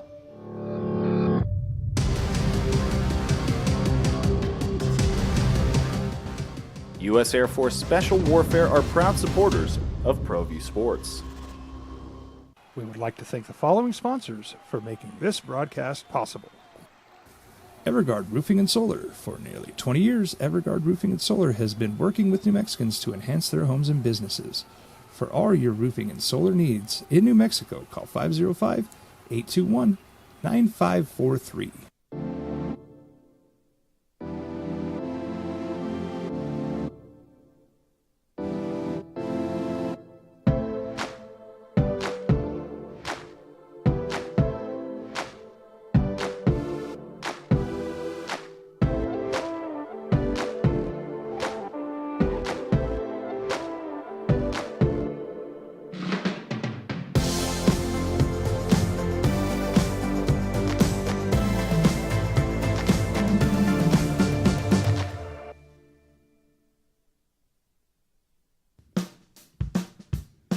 Well, I'm going to the frontier, walk up to the cashier, order up a root beer and a number one. Cover it with green stuff, one scoop is not enough. Find a booth is real tough, back by the Duke. Meet my family, meet my friends in the quirkiest restaurant I have ever been. All of Albuquerque's favorite spot, it's the Frontier Restaurant. The Frontier Restaurant is a proud supporter of ProView Networks. For your business or your home, Valley Fence stands alone. We're number one in New Mexico for a reason. It's the best fence you can own. Proudly serving New Mexico for over 50 years. At Valley Fence, the difference is clear. No fence too big, too small, or difficult. We handle them all at Valley Fence Company. As a mom, I try to make the best choices for my family and our health. That's why I choose Western Sky Community Care. It's a Medicaid plan with quality health. Just looking at some really interesting scores from around the country last night in week one. And I tell you that there were some bye games. It was close at the pit, 89-81. Lobos beat Southern Utah, but they got out of there. By the way, the spread was 7.5. Right on the number, huh? Boom. Yeah, and they're Thank pretty you, good Lobos. with that. USC, Andy Enfield, the University of Southern California Trojans. Remember where he was before he made his name at Florida Gulf Coast? Remember back then?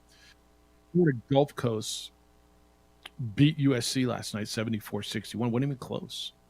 74-61, Florida Gulf Coast on a USC bye game. Come on in here, let us beat the hell out of you and see how that goes. Evansville, our buddy Craig Snow, former Lobo assistant coach, back at his alma mater as the number one assistant. They won their opener, beat Miami of Ohio 78-74. Former Aggie coach Chris Jans in his opener at Mississippi State. They beat Mississippi State beat Texas A&M Corpus Christi 63-44. You want upsets? Sam Houston State out of the WAC beat Oklahoma 52-51. Yeah, that Oklahoma. You want me to tell you that again? Sam Houston State beat Oklahoma last night 52-51. So Florida Gulf Coast beat SC, and Oklahoma lost to Sam Houston State. Yeah, look, these games happen, man. And people are going, no, there's no way. No, they happen all over the place. Two teams in the American that you think are pretty good. South Florida lost at home to Southeast Missouri, and Central Florida lost at home to UNC Asheville. 98-95, Carolina Asheville beat UCF, and SEMO beat South Florida 64-61. Arizona State got a run at home. Tarleton was in town out of the WAC. Arizona State beat Tarleton 62-59. Minnesota, Big Ten power, held on by a point over Western Michigan 61-60. So, I mean, this is opening night in college basketball. This mess happened. So Oklahoma and SC both lost at home to Florida, to Sam Houston and Florida Gulf Coast, respectively. Huh? I love it. Stuff's real. The stuff is real. It happens all the time. Any given day. Yeah. The text line says, talk about upsets. Check out the Oklahoma Sooners scores last night. Yeah. No, that's what I was just telling you. This says, no Jet talk from Lenny. What's up with that? Lenny had more serious, more real stuff to talk about than that. And I appreciate Lenny's phone call today. I thought it was actually really, really on point. 505-246-0610. It's where we are. 888-922-0610. Your emails come in, Jeff, at sportsanimalabq.com. And you can watch the show on ProView Networks. Josh is in today. Got up early, put on his glasses. Look at Thanks, his hair. Josh. Look how nice his hair looks. Very nice hair. I get hair envy with Josh. Oh, you do? I mean, it like yeah. I mean, it's a nice color. Yeah. Flows. Yeah. No, he went and saw Numel and got it taken care of, and got his hair taken care of. It looks good. That would have been a good segue. That's right. All right. What is this? Lobo Hobo says BYU. Jeff, did you see the Blue? I missed that. We need the Cougs back on the Lobo football schedule. Yep. BYU won up at the Blue last week. They beat Boise State. Lobo Hobo says it's a work in progress for the Lady Lobos. They lost last night on the road to Southern Utah, 76-68. Jeff, even the intro needs work. I would redo it with the big voice guy going, the Lady Lobos are on the air. It's a half hour until post time. The Lady Lobos are brought to you by the Downs at Albuquerque. Come up to the Downs. With the call, here's Lady Lobo legend Nikki Heckroth and J.J. Buck. What does it say? Yeah, I don't. I mean, what? Yeah, it sounds like pretty much what it should be. I don't know what it is. Okay. Did he make up a sponsor? Yeah, maybe. Okay. Mike says, why are the Lady Lobos playing Southern Utah, Jeff Alou? They should be playing Utah and BYU. If you beat the T-Birds, yawn, RPI 166. If last night's result occurs, you're already down to 3 games in Vegas to save your season. Because you can't play every. I mean, wait a second. Mike, are we already talking about seasons over after one game, and most of them are like, everyone knew what kind of games were last night. Kind of that's what Mike's saying. Mike doesn't want to be bothered with playing Southern Utah. He wants to be playing Utah and BYU every game. It's a business, y'all. Well, Mike, I think I mean, first of all, every team's playing Southern Utah, go just look at the scores. Look what I just told you. Like every you don't get to play. And by the way, they don't want to play you all the time, and they're kind of going, why do I want to be bothered with playing New Mexico? It's not as easy as you want to make it sound. And with all due respect, and I say this, and I don't mean to disparage anything.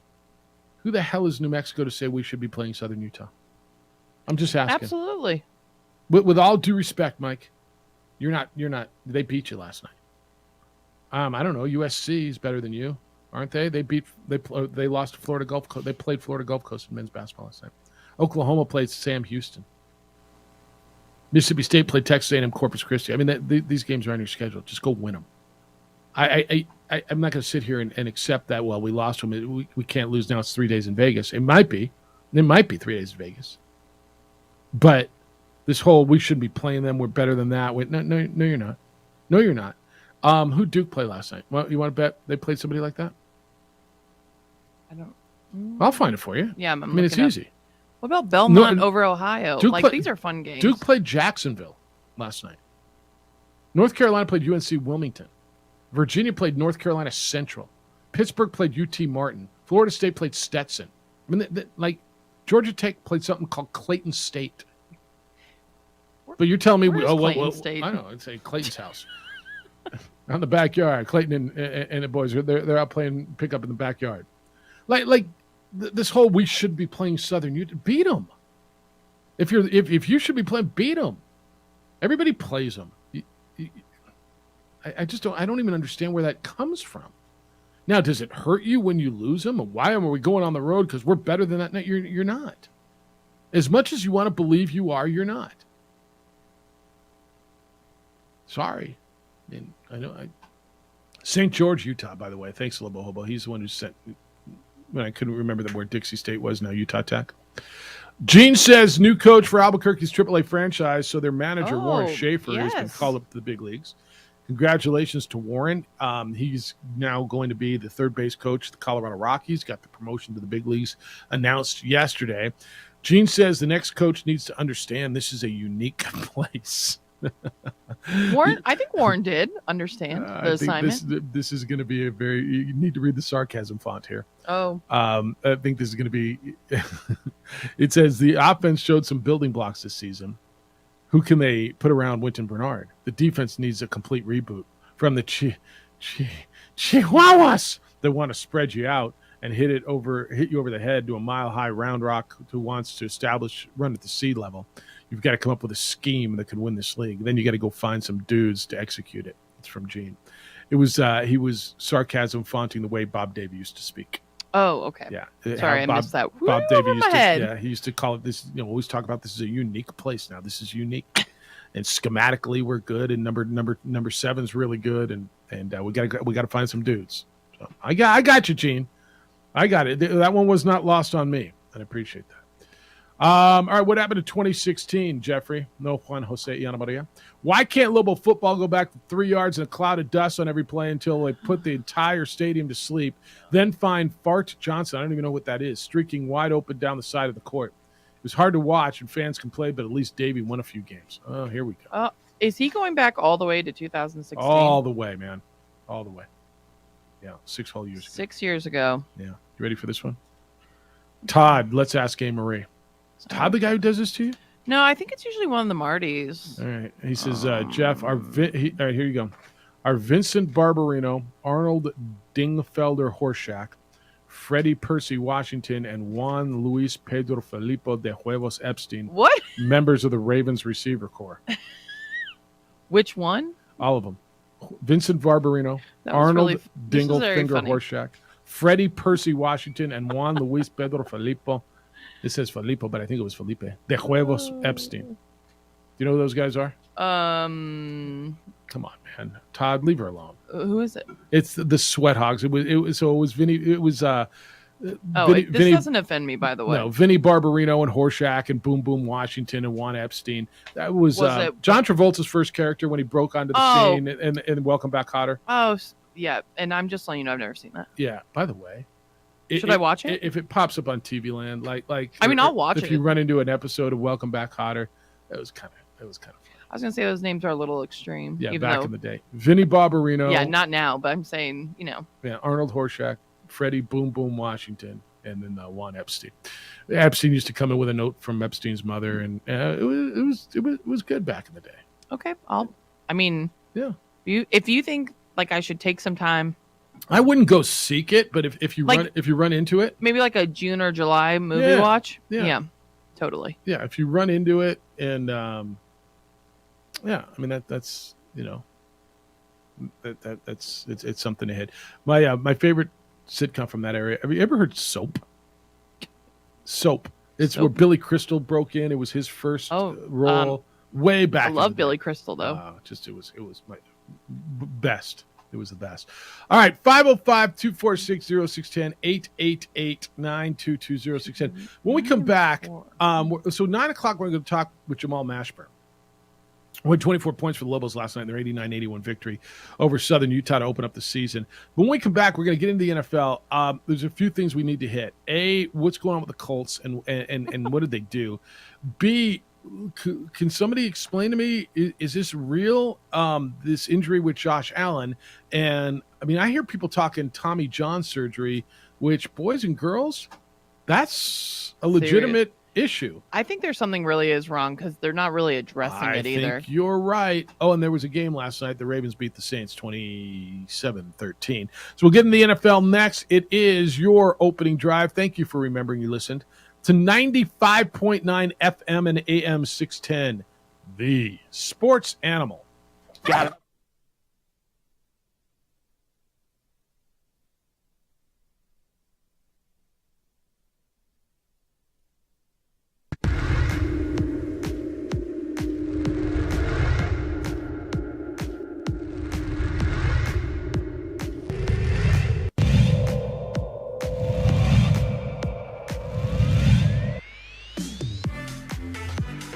Set up. Crane almost gets the kill out of it, and then it goes in just over the net. Couldn't high point that ball.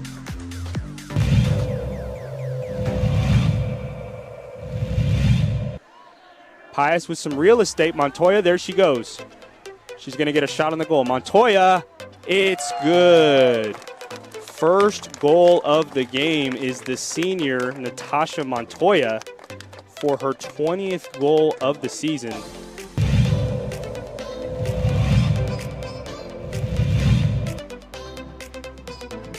Need an end zone pass here. This one's going to be just short of the end zone. Wrestle for the ball. No signal, and Wallen comes away with it. Interception for Nathaniel Wallen.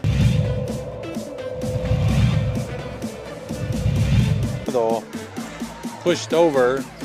Meyer finds it. Baker. Here's Vance with viciousness.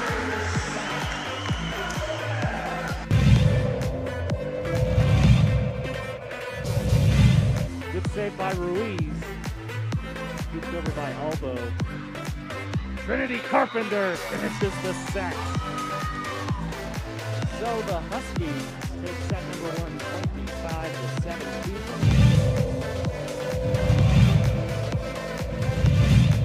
Sophomore quarterback, that might be in the favor. Ariano looking for the bomb. A little bit of separation. It's underthrown and he catches it. Oh, what a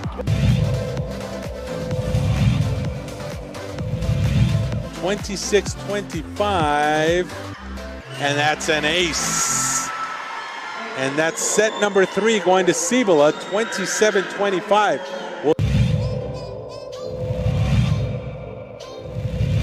Stella Parker, she pushes it forward. Myers there, Baker, Vance, done. Vance with the victory shot, and Rio Rancho wins 3-2.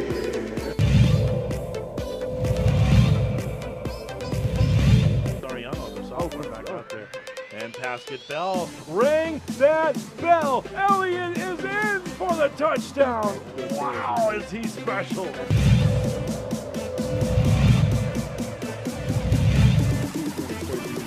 I'm glad you came around. He is. I wonder who convinced you. That is complete, and then a great move, and he is in. Touchdown. Aiden Cardiel.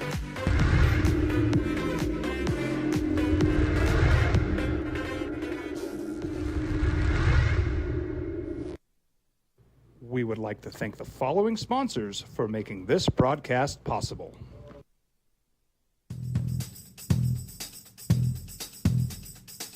International Protective Services is a proud supporter of ProView Sports and New Mexico Youth Athletics. IPS provides residential and commercial security services in the Albuquerque metro area. For more info, please call 505-897-2420 or visit internationalprotectiveservice.com. Hi everyone, my name is Master Sergeant Jacob Groves. I am a Air Force Special Warfare Pararescueman. Air Force Special Warfare are proud supporters of ProView Network and New Mexico Youth Sports. Air Force Special Warfare operators are critical thinkers. They maintain a high level of fitness, they take initiative, and they don't quit. For more information on Air Force Special Warfare, contact me at the number listed below. U.S. Air Force Special Warfare are proud supporters of ProView Sports. We fight the battles no one hears about. We drop into the middle of firefights to rescue others. and act as one-man air traffic control towers.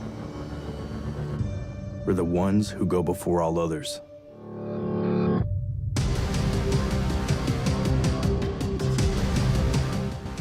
U.S. Air Force Special Warfare are proud supporters of ProView Sports. We would like to thank the following sponsors for making this broadcast possible. Everguard Roofing and Solar. For nearly 20 years, Everguard Roofing and Solar has been working with New Mexicans to enhance their homes and businesses. For all your roofing and solar needs in New Mexico, call 505-821-9543.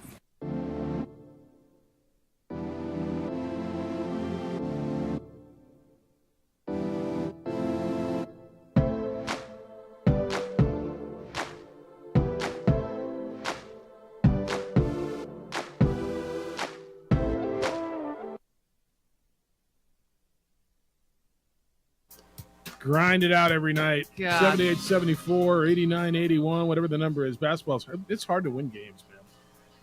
It's hard. Ask Mike Bradbury. They're on a bus back from Cedar City right now. And after a loss, oof. Yeah, it was not fun.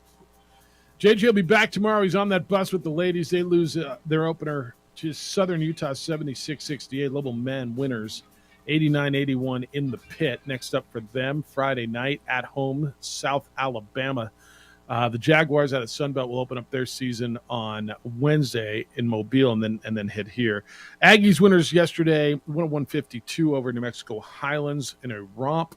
They will be at the Haskins Center in El Paso to take on UTEP on Friday. It's opening drive. Jeff Symbieta, JJ Buck, and A. Marie. I really got to get into this whole Josh Allen thing because the Bills quarterback, there's something here. And he's being evaluated for a potential UCL injury. What is UCL? I'm not a surgeon, but I understand it to be that ligament that Tommy John surgery is performed on pitchers. Now, listening to people, and you have a different motion throwing a baseball than a football, but you're throwing it. This is pretty real. It takes a year to recover and then another year to get back to where you are. If there's something good about this, and good isn't the right word, but encouraging. Last throw that he made, he threw the ball 69 yards in the air. Now, I don't know if this is going to be one of those where it's a pain management thing. What can he do?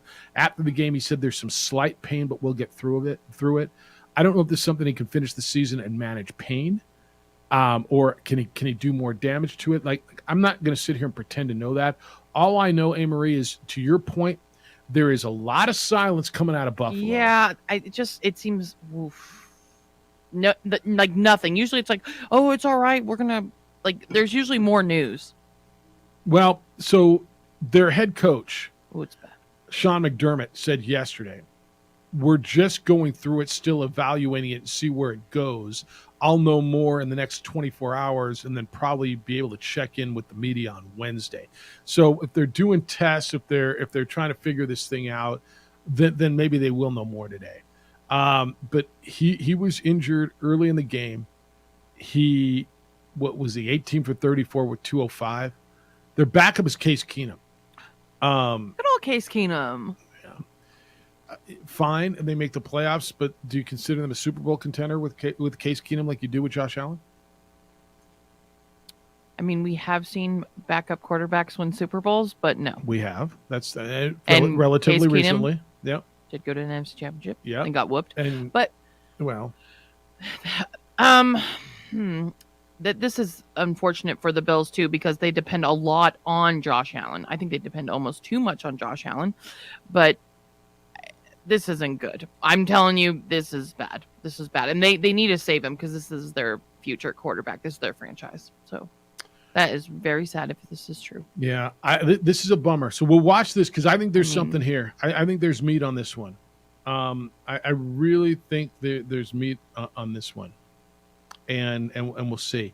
The other big story in the NFL yesterday was what's going on with the Colts. And Robert Irsay went and hired his buddy Jeff Saturday, and he's fully experienced enough and fully capable enough, and you want to bet against this guy, put your money down. I'd love to see it because I know what he's about, and there's no rule book that tells you how you should make a change. And okay, now look, I've seen weird things happen.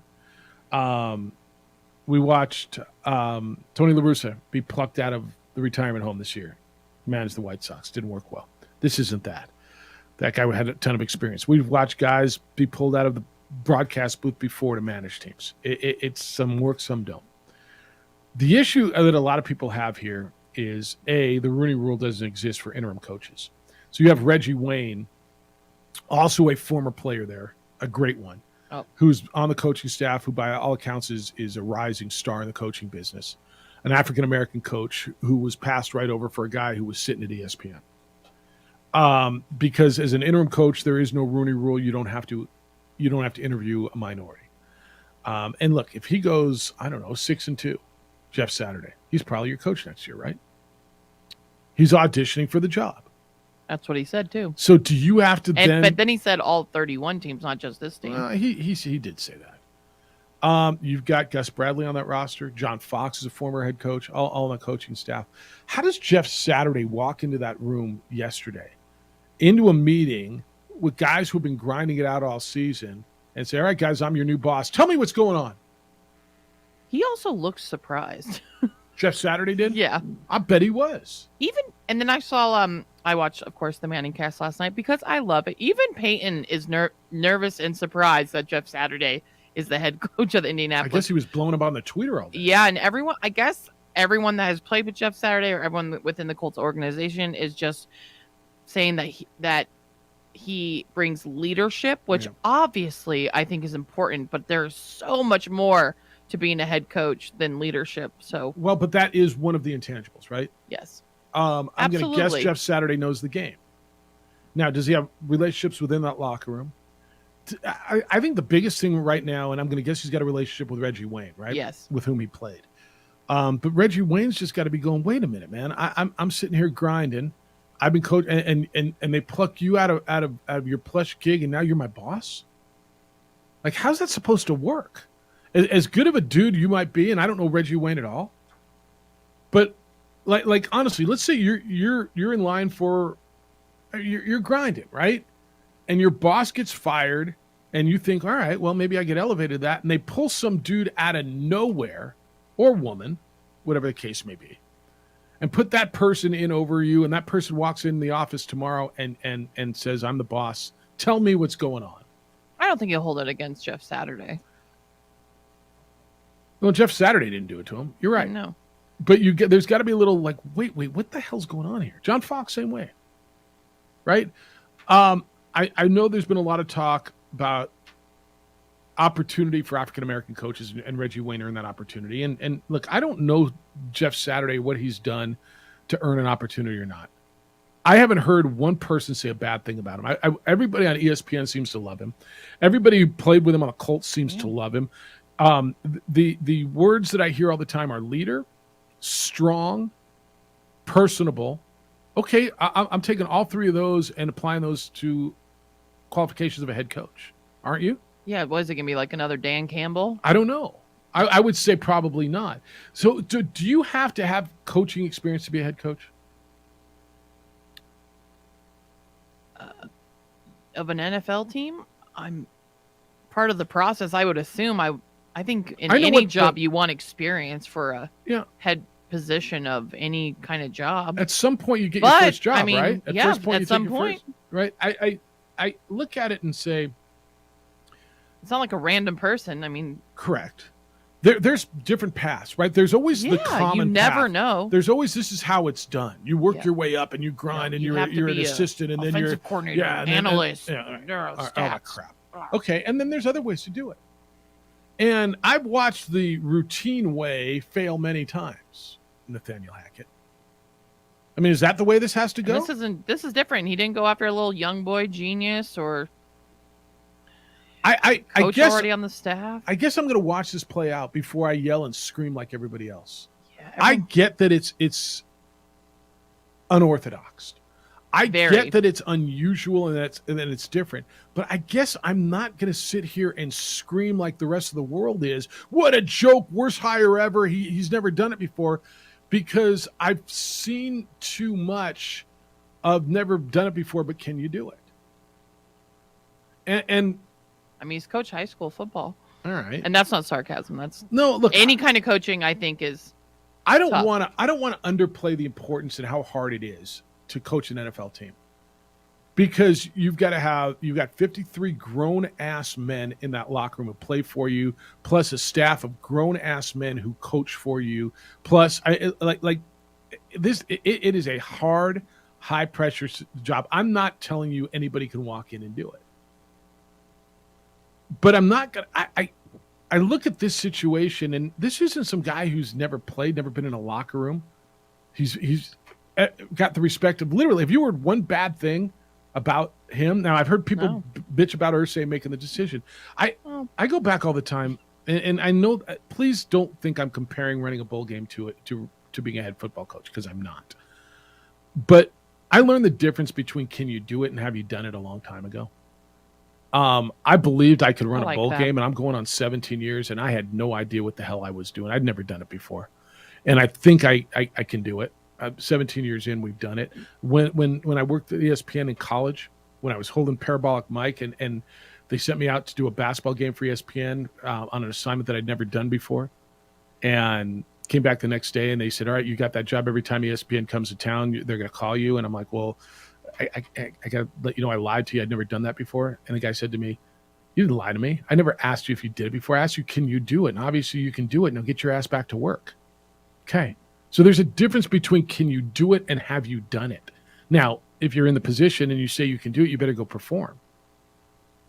But that's why I guess I'm just not ready just to say what an absolute freaking joke. I understand it's unorthodox and it's a different path. But I don't know. All the accolades everybody's throwing at Jeff Saturday, I'm just not ready to go there yet. Is that fair? And was he looking for, like, my thing too is, like, was he looking for a coaching job? Was he interested in coaching? I just think it's random. You pick a star offensive lineman from one of your past best teams, and it just that's what blew my mind. I was like, wow, well, I'm going to guess randomly just was like, who should, let me go through the list. I'm going to guess the first time they had a conversation was not this weekend. No. I'm going to guess somewhere down the line, Robert Irsay and Jeff Saturday have had a conversation about this. 505-246-0610, 888-922-0610. I just am wondering where you are, because I know the easy thing is this is a joke. It can't work. What a bad hire. How do you do this? Irsay's an idiot. I got it. I heard all that. It's the common Players mantra. and team love Irsay. Well, I'm just willing to take a second and take a look at it. Because from what I hear about the individual and from whom we hear about the individual. 9 o'clock this morning, Jamal Mashburn's going to be with us. He scored 24 points in the Lobos season-opening victory last night against Southern Utah. We'll talk Lobo Hoops coming up at 9 o'clock. You can get in now at 505-246-0610. I'm going to give you another number to call. It's International Protective Service. IPS watches my home. They guard homes, businesses all over the city because the bad guys are out there looking to just spoil things. You know property crime's on the rise. You know an officer shortage continues. That's why I called IPS years ago. It is affordable private security to protect what you have worked so hard to build. Aaron Jones started this company in a town about which he is passionate. Aaron's from Albuquerque. So 16 years ago, he started securing homes in Fort Hills. Now, all these years later, business owners, homeowners all over Albuquerque trust IPS to protect what they've worked so hard to build, because he's passionate about making this place a better and a safer place to live and work by offering you highly trained armed guards and 24-hour patrols. Committed to this city and to your protection, call IPS, see what they can do for you.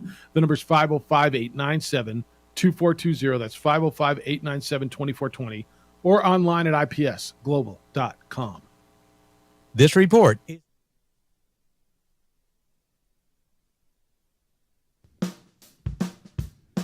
Well, I'm going to the frontier, walking to the cashier, order up a root beer and a number one. Cover it with green stuff, one scoop is not enough. Find a booth is real tough, back by the Duke.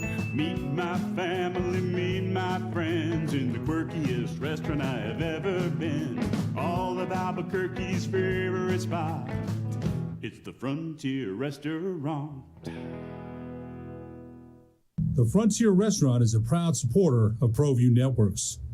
For your business or your home, Valley Fence stands alone. We're number one in New Mexico for a reason. It's the best fence you can own.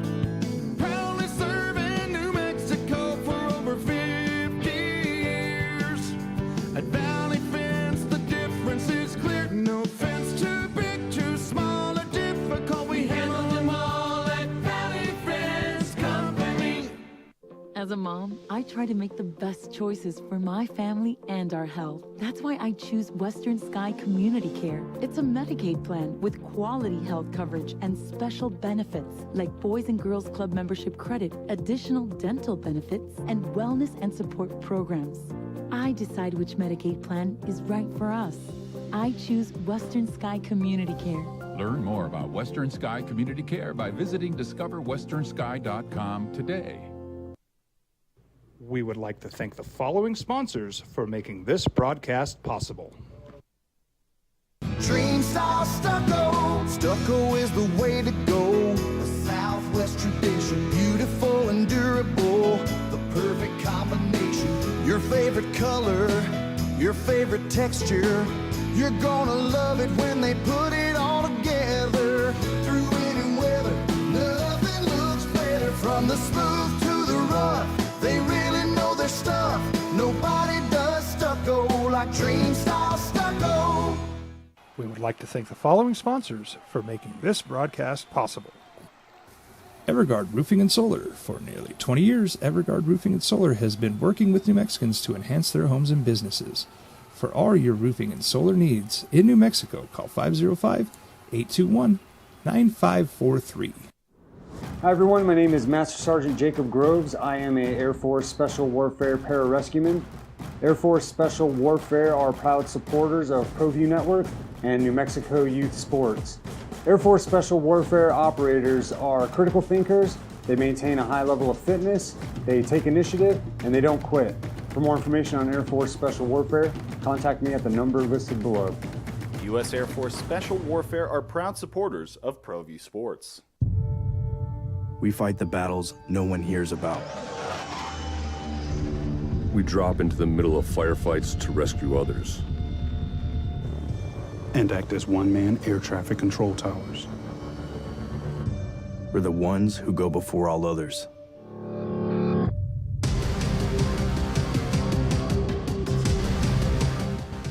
U.S. Air Force Special Warfare are proud supporters of ProView Sports. We would like to thank the following sponsors for making this broadcast possible.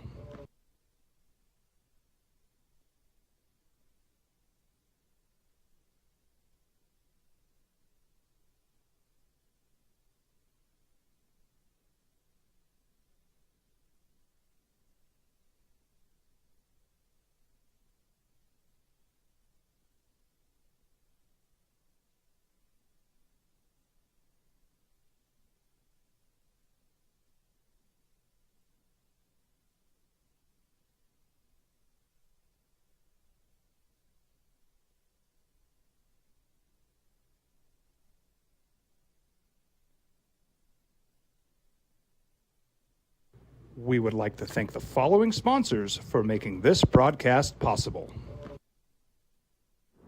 Hi everyone, my name is Master Sergeant Jacob Groves. I am a Air Force Special Warfare Pararescueman. Air Force Special Warfare are proud supporters of ProView Network and New Mexico Youth Sports.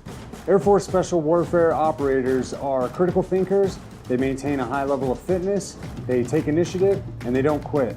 For more information on Air Force Special Warfare, contact me at the number listed below. U.S. Air Force Special Warfare are proud supporters of ProView Sports. These are more than just the sounds of a safe place to go after school. These are the sounds of interest being ignited and of mentors making an impact. At Boys and Girls Clubs, we don't do just one thing. We do whatever it takes to meet the needs of every kid who comes through those doors. Because whatever it takes is what it takes to build great futures. Great futures start here. Last night, by the way, there was a game. Ravens 27, Nolans 13. So I thought this might be an opportunity for New Orleans to get back into something. Is he sticking with Dalton? Is he going back to James? Like, what are they doing? Because I look at it, and at 3-6, and as bad as they are, you know what? They're one game out of first place. Like, at 3-6, and as bad as they are, they're one game out of first place, and they got the Steelers, the Rams coming up next, two teams that are eminently beatable. They get the 49ers, and then it's Buccaneers, Falcons, Browns. If they can find a damn offense, the Saints can still win that division. Who can't? Insane. Do you believe that Tommy and Tampa turned it around with one drive? Because I sure as hell don't. Absolutely not. Do you believe Atlanta's here to stay? Because I sure as with Marcus Mediocre. Is that what you call him? I mean, isn't that kind of define him, Marcus Mediocre? Being competitive. Yeah. All right. What do you call him? Marcus Mariota would be his Marcus name. Mariota, yeah. I mean, Marcus Mediocre. I've never heard that one. I just made it up. Oh. Literally I heard somebody say the name yesterday on the air, and in my mind, I'm like, you know what he is? He's Marcus Mediocre. But he is. You can use it if you want. Thank you. I appreciate it. Pass it along to Falcon fans. To all your fans? Yeah, but they're keeping competitive and keeping the Falcons in contenders to win the division, which I didn't think I'd be saying going into week 10 of the NFL. Look, dude, they have a running game. They have Patterson's back and Algiers still at 99 yards. If they decide they want to use Drake London, they can have pretty decent receivers. They play the Panthers next week. The Bears are beatable. The Commanders are beatable. The Steelers are beatable. The Saints are beatable. That's their next four. They're win-loss like every week. But, I mean, if you're going to tell me, yeah, they lost to, the Buccaneers, but they beat the Chargers. Any of those three teams to me can still win that division. And my gut tells me that it's not going to be the Buccaneers. I know everybody's still on the Bucs, and I don't see it. I just don't. I don't think Tommy got it all right in one drive because the Rams played soft. Absolutely not. They can't run the ball. They cannot run the ball. Their defense has been exposed. Well, Teams are making the them... defense has been a beat to hell. I'll give them that. But that was my only hope for them with this mess of an offense. That shouldn't be an offense. That shouldn't be a mess, but it is. It is. And going to the Saints, Jeff, you can't say Andy Dalton at this point, and you have Taysom Hill doing that wildcat offense. Why don't they just play Taysom Hill at quarterback? Yeah, he seemed frustrated last night too. Hell yes, they're not using him at all. I mean, God bless him. He got 3 years at $21 million, and I'm in, and thank you. But if you're going to pay him, then use him more than 5-6 times a game. Not just randomly wildcat offense 3 times throughout the game. And because they have another good tight end on their side, Jawan Johnson. I really like him too. So just utilize that. Taysom Hill had 1 carry and 1 pass attempt, and they threw at him once. Mm-hmm. I might need a new tight end. All right, we're talking hoops when we come back. Lobos were winners last night in the pit. Jamal Mashburn Jr. led the way. He's going to be with us next. It's the opening drive on 95.9 FM and AM 610, the Sports Animal.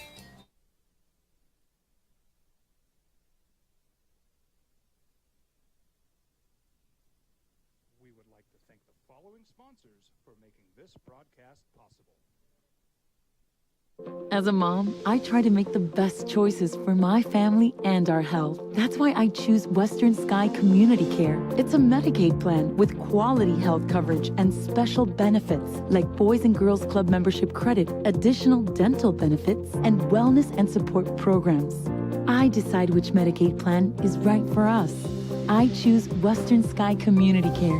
Learn more about Western Sky Community Care by visiting discoverwesternsky.com today.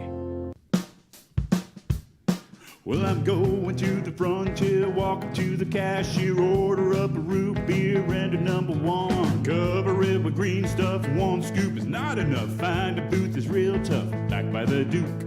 Meet my family, meet my friends in the quirkiest restaurant I have ever been. All of Albuquerque's favorite spot, it's the Frontier Restaurant. The Frontier Restaurant is a proud supporter of ProView Networks. Don't sacrifice quality of flavor when you're in a hurry. Golden Pride offers ribs, fried chicken, green and red chili breakfast burritos, and Frontier Cinnabons. 4 great locations, or visit us online at goldenpride@abq.com.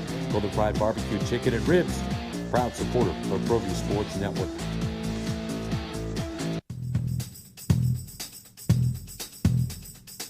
International Protective Services is a proud supporter of ProView Sports and New Mexico Youth Athletics. IPS provides residential and commercial security services in the Albuquerque metro area.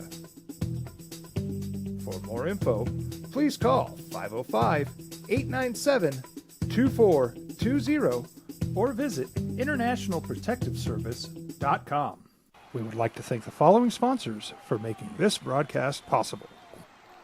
Everguard Roofing and Solar. For nearly 20 years, Everguard Roofing and Solar has been working with New Mexicans to enhance their homes and businesses. For all your roofing and solar needs in New Mexico, call 505-821-9543.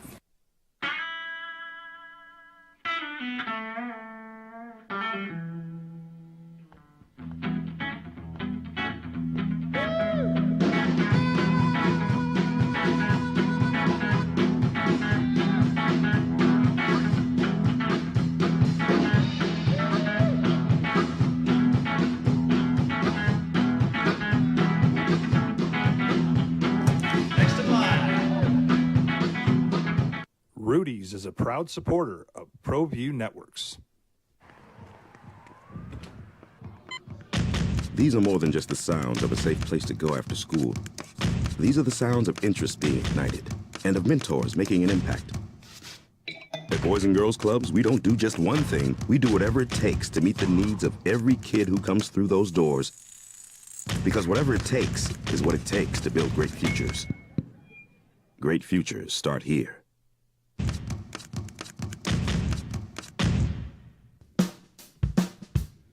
Well, I'm going to the frontier, walking to the cashier, order up a root beer and a number one. Cover it with green stuff, one scoop is not enough. Find a booth is real tough, back by the Duke.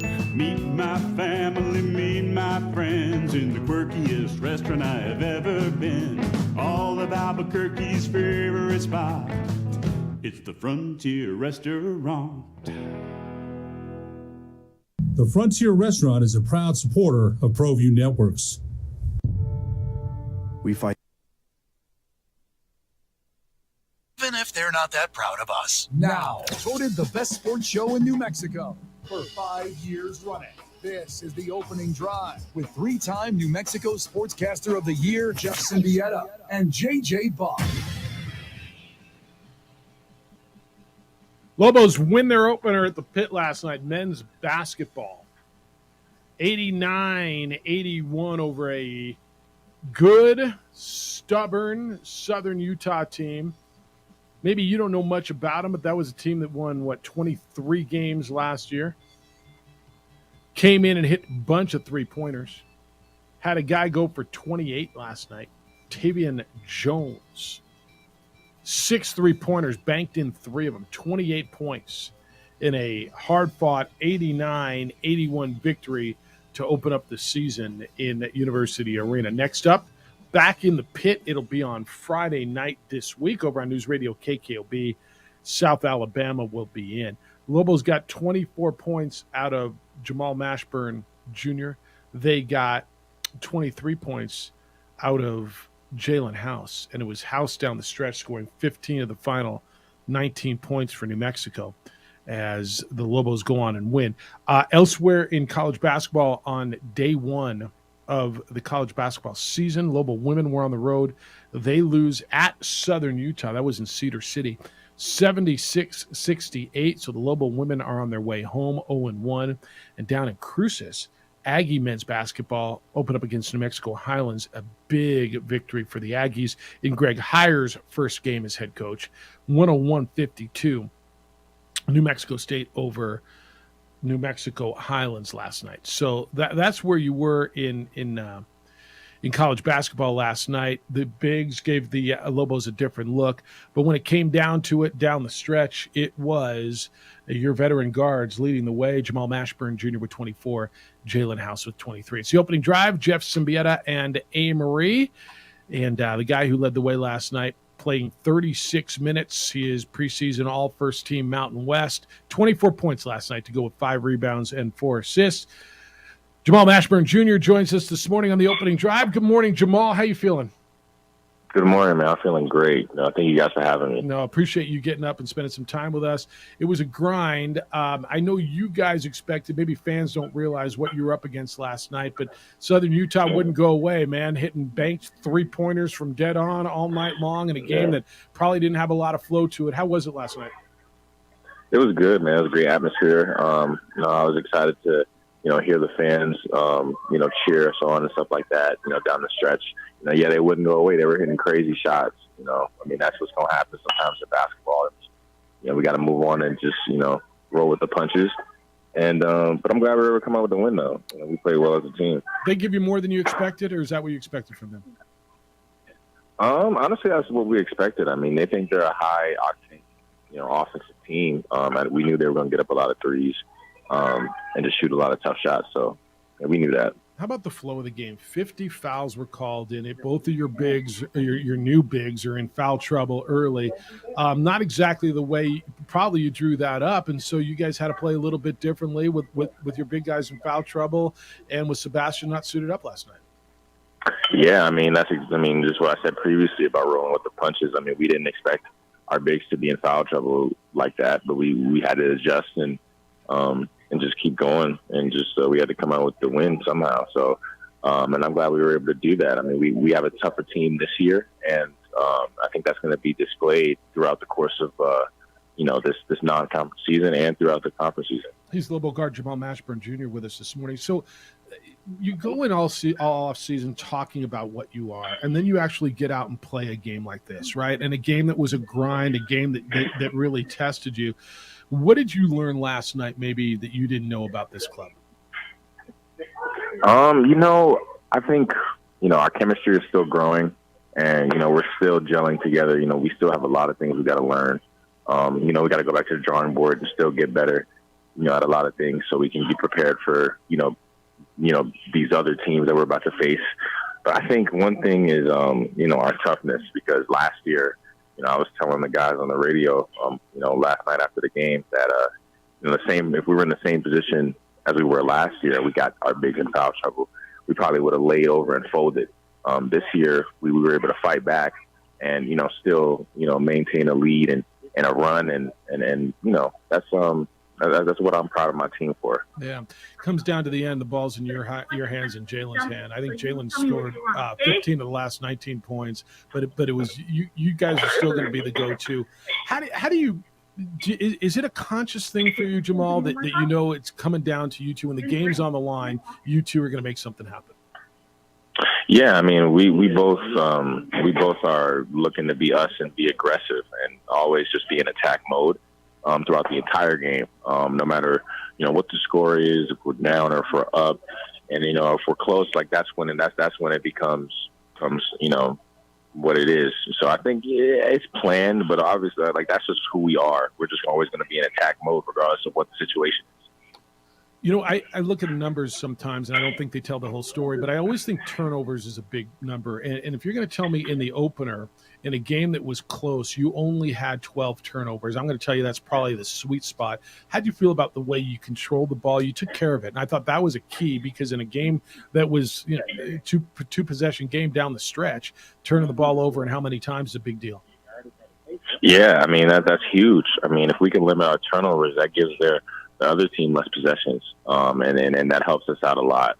So, we're so well offensively. So if we can keep the ball on our side of the floor, good things are always going to happen. So I'm proud of my team for that as well. He's Lobo guard Jamal Mashburn Jr. led the Lobos last night with 24 points in a season-opening 89-81 victory over Southern Utah.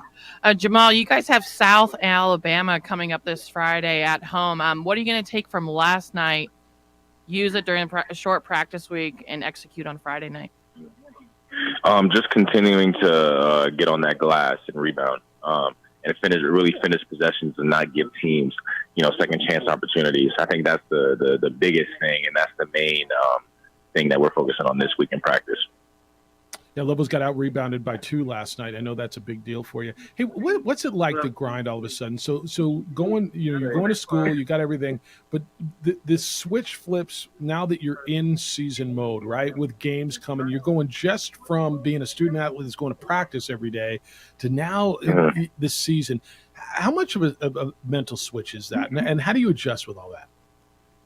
I mean, it's definitely a mental switch, but I think we're also accustomed to the scheduling and the coaches and all of our staff on our side at New Mexico. They do a great job of preparing us and scheduling things for us, and so we know what's going on, and we have time to prepare because it is a grind mentally throughout the season with school and all that. But you get in the process in a routine, and you get used to it, and it's not as bad. It's pretty smooth.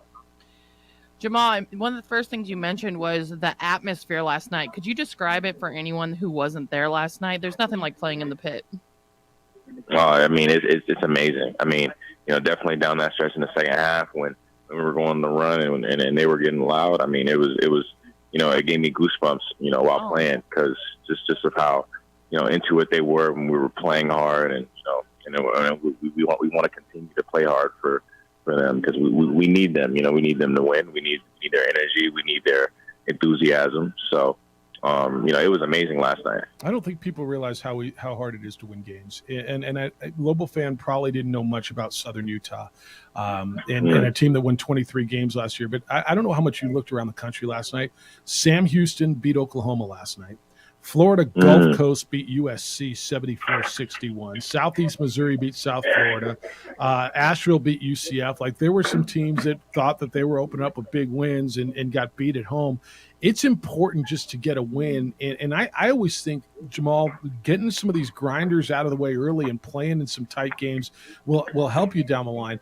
Talk about just winning a freaking game. Man, it's amazing. I mean, it's the best feeling, winning.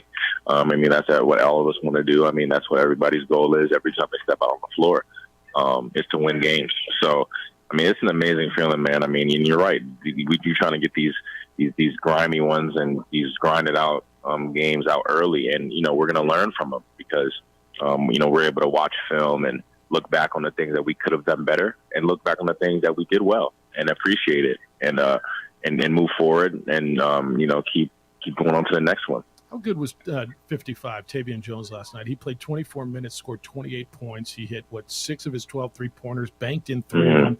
How good was that? Because I thought you guys played pretty decent defense on it. Man, if I played better defense, I would have been out of the game in foul trouble. I mean, that kid hit some tough shots. I knew he was going to come in and hit some tough shots. I mean, he's been doing that his whole career, so he's a good player. Yeah. All right. So what's South Alabama? What do you know about him yet? Do you know anything yet? Nothing yet. I mean, we got this day off, so we're gonna lock in on film tomorrow, and really get prepared for them because we know that they're a good team as well. Good. Well, I'll see you out at the pit. I'm going to have the call on the Lobo Radio Network. Robert's going to be up with football, so I'll sit in with him with Hunter on Friday at the pit, and look forward to seeing you out there. But appreciate you getting up this morning, spending some time with us. 1-0 is the perfect way to start. Congratulations on a good start to the season. No, man, thank you for having me. I appreciate it. All right, be well. We'll talk to you soon. Jamal Mashburn Jr., 24 points last night to lead the Lobos to a victory. And I don't think people sometimes realize how hard it is just to go out and win. And the other guys are on scholarship too. The other guys have tape and video and scouting reports and good coaches. And because you don't, I tell you this all the time, right? I know I got a bunch of sayings that I say, but just because you don't know about something doesn't mean it's not good. Southern Utah won 23 games in the Big Sky. They're moving over to the WAC. I know they were picked 9th the WAC. They're going to be better than that in the WAC. By the way, the WAC looked pretty good last night with Sam Houston winning at Oklahoma. These are college athletes. Tavion Jones can ball. Amazing athletes. I was just looking at, after you said those stats, I looked it up. I was like, holy crap. Yep. What do you say if I played any better defense, I'd have been out of the game? That was really funny. Yeah. He's so smooth. Yeah, no, he's really good. He's smooth. All right, you can respond to that. Lobos are 1-0. Next up, South Alabama on Friday at the pit. You can respond to what Jamal had to say. 505-246-0610, 505-246-0610. Your email's coming this morning. Jeff at sportsanimalabq.com, and I will certainly read those and respond to them if you want to send them. Cybersecurity is a real problem. There is some good news, though. More and more business owners are taking it seriously, and ABQ IT wants you to know that they've got your back. ABQ IT provides state-of-the-art cybersecurity to protect your entire operation. I know you're familiar with the attacks on Bernalillo County and Albuquerque Public Schools, paralyzed them for days. Don't let a cyber attack happen to your business, and please don't be naive thinking it won't happen to you. Your computer systems are vital to the success of your business. If they don't work well, productivity grinds to a halt, and there's a lot that can go wrong. Network servers, remote access, hackers, you got to think about all that, and you don't have time to be a computer expert or technician. That's why ABQ IT is a name you need to know. You want to know 3 things, right? Your system works, it's secure, and what will it cost you? And that's what ABQ IT does for you. They've created a model with you in mind. Get a free assessment. See what ABQ IT can do for your business. Visit them online at abqit.com. That's ABQ dash. Let me give it to you again. abq-it.com. abq-it.com. No more worrying about your computer systems. When you do business with ABQ IT, and ABQ IT is investing in our community, they're now the official provider and IT partner for the New Mexico Raptors Hockey Club, which will be opening up in Rio Rancho for the 2023-24 season. Thursday night.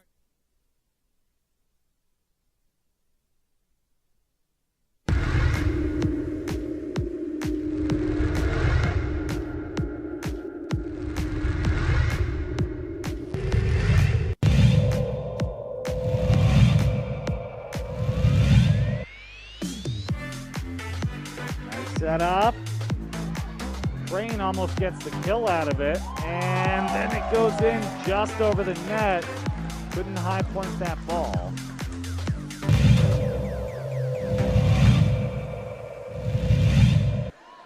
Pius with some real estate. Montoya, there she goes.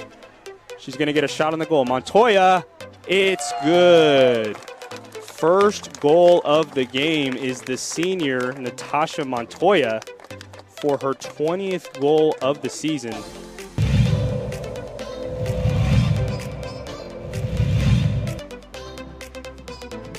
Need an end zone pass here. This one's going to be just short of the end zone. Wrestle for the ball. No signal, and Wallen comes away with it. Interception for Nathaniel Wallen.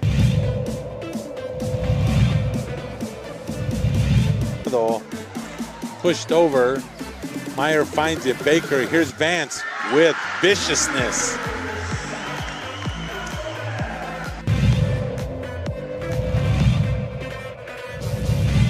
Good save by Ruiz.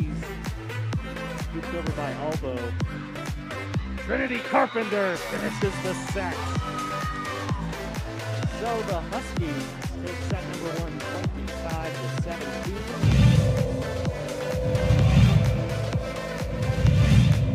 Sophomore quarterback, that might be in their favor. Ariano looking for the bomb. A little bit of separation. It's underthrown, and he catches it. Oh, what a...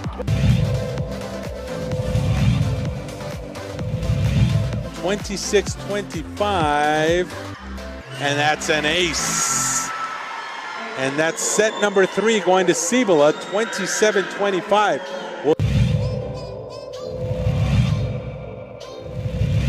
Stella Parker, she pushes it forward. Myers there, Baker, Vance, done. Vance with the victory shot, and Rio Rancho wins 3-2.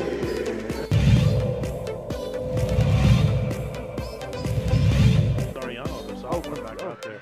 Fantastic bell. Ring that bell. Elliott is in for the touchdown.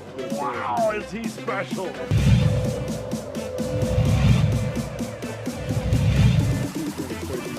I'm glad you came around. He is. I wonder who convinced you. That is complete, and then a great move, and he is in. Touchdown. Aiden Cardiel.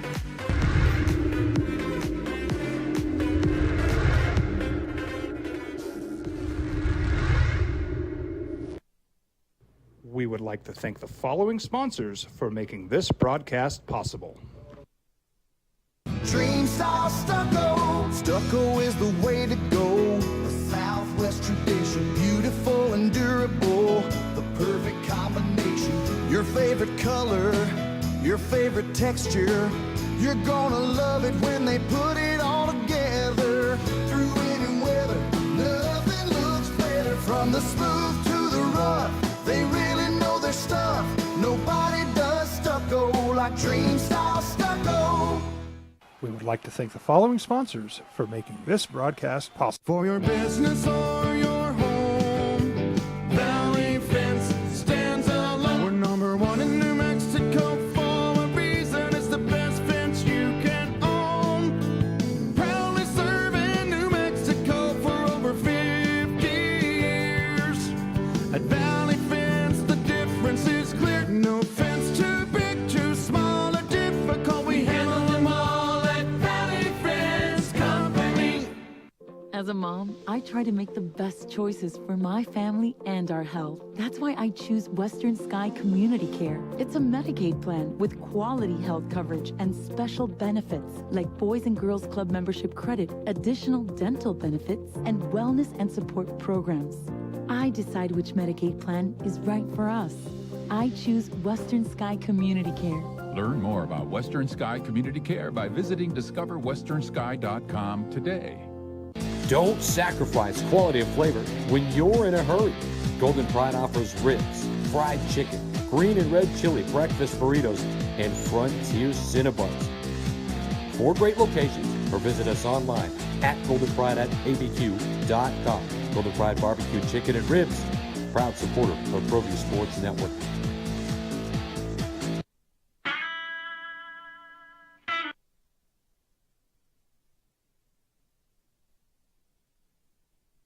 On in what you heard from Jamal after the Lobos win 89-81 last night in the pit over Southern Utah. Mashburn 24, House 23. Aggies beat New Mexico Highland 101-52. That's New Mexico Highlands. Lobo women lose at Southern Utah 76-68. You're coming in on the text line. Hey, Marie. So this says, Jeff, I challenge you to your point on Jeff Saturday. So my point on Jeff Saturday was I'm not ready. Jeff Saturday is the new interim head coach of the Colts, and they went kind of off the board here and went to ESPN and pulled a former player who's got a relationship with the owner and said, all right, you're going to be our interim coach the rest of the year. And everybody's clowning it, and it's the worst move ever. And maybe it will be. I don't know. I'm just not ready to go there yet because everybody I listen to that seems to know him says he's got leadership skills, he's got personal skills. You know, he's a smart guy, and those are qualifications for a head coach. I'm like, I'm just not ready to. Just because you haven't done it to me doesn't mean you can't do it. But he says, I challenge you to your point on Jeff Saturday. Can a weatherman be a governor? X's and O's is not nuclear science. I think he's kind of supporting my point, is he not? Yes. I mean, we'll find out later today, I think, if a weatherman can be a governor. Or at least will he be? Then we'll find out, can he be? Yeah. Yes. Yeah. 505. Everyone has to start somewhere, Yeah. as you said before. You know, everybody gets their first head coaching job somewhere, and I think there's different training for everything. There's a lot of different paths to get to places. You can be a career politician and do it for 40 years and become president, or you can be a TV personality and run once and become president. There's a lot of different ways. And that's why I'm just not ready to just go all in and just say this is ridiculous. Grady, good morning to you. 2J Short, hosts of the OG and the AM. What's happening? We are 2J Short today. We are. Oh, I like that. 2J Short. Yeah. He's on a bus. Yes. He's on a bus. Not the double Dutch bus. He's not on the double Dutch bus. He's on the double bummer bus. Yeah, he's not home this morning, but yeah, he's just riding. That's the double bummer bus. Yeah. So I'm in full on reaction mode this morning. So I needed to react to a few things. So my guy Tony, and I'm a huge fan of Tony. So Lamar Jackson. Yeah. What has he done? Yeah. So I was thinking about it like this. In the current, there are 32 NFL teams, and off the top of my head, I think there are 5 current quarterbacks who have won a Super Bowl. And there might be more. I could only think of 5. And Lamar Jackson is better than 4 of them right now. And Who's the fifth? I've heard. I got who's the Matt Ryan? Does he count? I guess he does. No, he didn't win a Super Bowl. Who's the fifth? He didn't win a Super Bowl. I got Tommy and Stafford and Rodgers and Wilson. Who am I missing? Mahomes. All right, fair enough. And that's the one he's not better than. What about He's Joe better than Flacco? every single. I'm sorry? What about Joe Flacco? He didn't count? Okay, there are 6. Like I said off the top of my head. Nick He's Foles? better than 5 of them. Nick Foles, he's better than that one too. Yeah. Yeah. So it's and I'm thinking, okay, and I've heard from other callers, the Chargers are going to charge her, and they're talking about Herbert. Well, who's been the quarterback the last few years when the Chargers have been charging? It'd be a supercharger the last couple of years. That's Justin Herbert. Yeah. So again, I'd take Lamar Jackson over Justin Herbert any day of the week. I'm not sure I would. So you talk about Josh Allen. Josh Allen is a bigger, not quite as fast Lamar Jackson. Josh Allen is as key to Buffalo's running game as Lamar Jackson is to Baltimore's. So it's like, okay, I'll give you Josh Allen, but outside of that, I don't know, Joe Burrow. I think Lamar Jackson's a better QB than Joe Burrow. Lamar Jackson, what has he done? He has established himself as a high-level winning quarterback. And just like, and it's not teams aren't afraid to not have a good quarterback. There just aren't that many out there. And then what you said, as far as the market has been established, the market has been established by players he's far better than.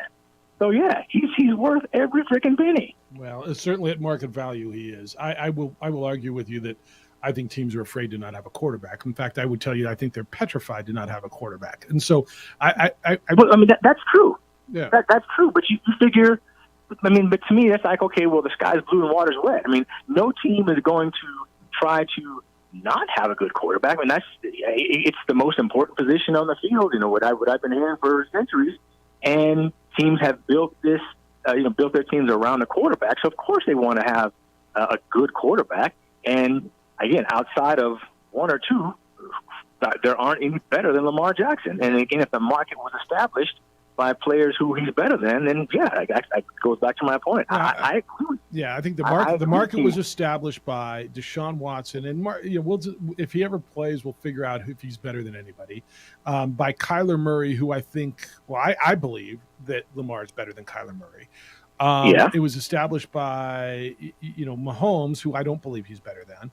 No, I agree. But yeah, go look around at some of these guys who are making that money. Russell Wilson won a Super Bowl. He did, but I think today Lamar's better than Russell Wilson. 100%. Yeah, like I said, yeah. You can name, keep naming the names. Lamar Jackson is better than pretty much every single one except for 2, maybe 3. Yeah. And so that's why I think he's worth it. So, and Jeff Saturday. Yeah. So I'll just say this. There are certain folks that have been saying, okay, head coaches, you got to do this. You got to do this. You got to go the offensive coordinator route. You got to go this route. You got to go that route. Well, now all of a sudden you don't. You can just be an ex-player and a personality. Now, I will say the NBA does this all the time, and half the time it works, half the time it doesn't. But it's like, well, how do you know if you can do it? Well, if you ask someone, yeah, I know I can do it. Well, how do they even know if they can do it or not if they've never done it before? So I think it's a horrible hire. I think it's going to be gas on a dumpster fire. And simply because, and you said it, he has a locker room of 53 grown-ass men, and they're going to, well, yeah, we respect you as a player, but what kind of CEO are you? What kind of leader are you? And if we actually have X's and O's questions, are you what kind of an X's and O's guy are you? Because no one knows. But you're right. He could be the best thing since Lombardi. Who knows? So, but yeah, I don't think that's a great hire at all. And then very quickly, and this isn't a subject that you can touch on quickly, but I have to. With Vinny and the whole Kyrie Irving thing. So I'll just say I keep hearing a lot of if you want this and if you want to be, this and that, if you want equality, et cetera, et cetera. So, can continue that out. So can play that out. So if you want this, but you don't respond the way that I think you should respond, then your issues aren't relevant anymore. And to me, folks like that, folks that say that, are speaking from a position of never having had to deal with those issues in the first place. So that's not what I heard. It's a complex issue, and like I said, and if he's upset that there aren't any players that have spoken up, and then the one other player that got lambasted for anti-Semitic talk, but let's pull the veil up. So it seems to me that there have been plenty of people in the NBA who have spoken out against Kyrie Irving who have crushed him. But if it's the players that he's upset about, what does that mean? Well, I didn't hear, if you don't speak up, then what did you say? Your cause is invalid. How did you say it? You said if players don't respond the way this is what you said, you don't want them to, then your cause or your message. That's not what I've heard. I've heard that it's inconsistent. That I've heard that it's not, but I never heard anybody devaluing any other position on this. That's not how I've heard it. So no one has outright and said that. I'm just continuing. So complete the sentence. So when someone is saying that, what does that mean? Okay, you're a bunch of hypocrites. You're a bunch of black players who are afraid to criticize another black player. I mean, it's one of those things. But there have been plenty of black people around the NBA and sports who have crushed him. So it's like, well, it's kind of like, if that's what you mean, then say that. Well, but there's been a lot of, I think what he's saying is there was a lot of people who were very vocal when it was a racism issue and talking equality, that are very silent when it's an anti-Semitic issue. And I mean, that's kind of what I'm hearing. I don't hear that it devalues their message. I'm hearing, where are you now when it's equality? Equality can't be just one way. When there's a wrong, it's a wrong. And where are you now? Is that not what you're hearing? You're hearing something different. No, that's not what I'm hearing. Yeah. I'm hearing. I mean, I understand that, but at the same time, it's like, okay, well, I hear, if you don't stand up for everything, I'm not listening to you about anything. Yeah, and please don't get me wrong. I'm not here trying to justify what Kyrie Irving. It's garbage. It's trash, and that's pretty much how I feel about him as a person, as a player. But the grouping of the folks who haven't been loud enough, like, okay, well, what are we getting at here? It's interesting. All right, I got to hit this break, but I'm going to hit this more on the other side. Thank you, Grady. Appreciate the time. Later. All right. So I hear what he's saying too. Let's hit this break. You can respond to that on the other side, because it's the messaging is similar but not exact, if that makes any sense. 505-246-0610. It's the opening drive on 95.9 FM and AM 610, the Sports Animal. Thursday Night Football is...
Now you can get in on the hoops. Global basketball last night. 89-81 over Southern Utah. South Alabama next. Global women losing on the road to Southern Utah 76-68. Aggies winning at home 101-52 over New Mexico Highlands. Jeff Saturday is the coach of the Colts. Ravens win last night, and Grady was just in on the Kyrie Irving thing. So I don't think I can just leave this hanging out there like it was. Lenny called in earlier, and and I think both of these individuals are coming from a position of interest. Not that anybody doesn't have interest in this, but certainly vested interest. Lenny said that he had 11 relatives killed in the Holocaust. This is obviously going to be very emotional and hit close to home. And Lenny said, if I'm paraphrasing, I'm probably paraphrasing Emery, but where are the players who were so vocal that if this was a racism issue, the players in the NBA, and it's a league that prides itself on social activism, on equality, on doing the right thing. Where are those players who were so vocal when it was a racism issue, the George Floyd conversation?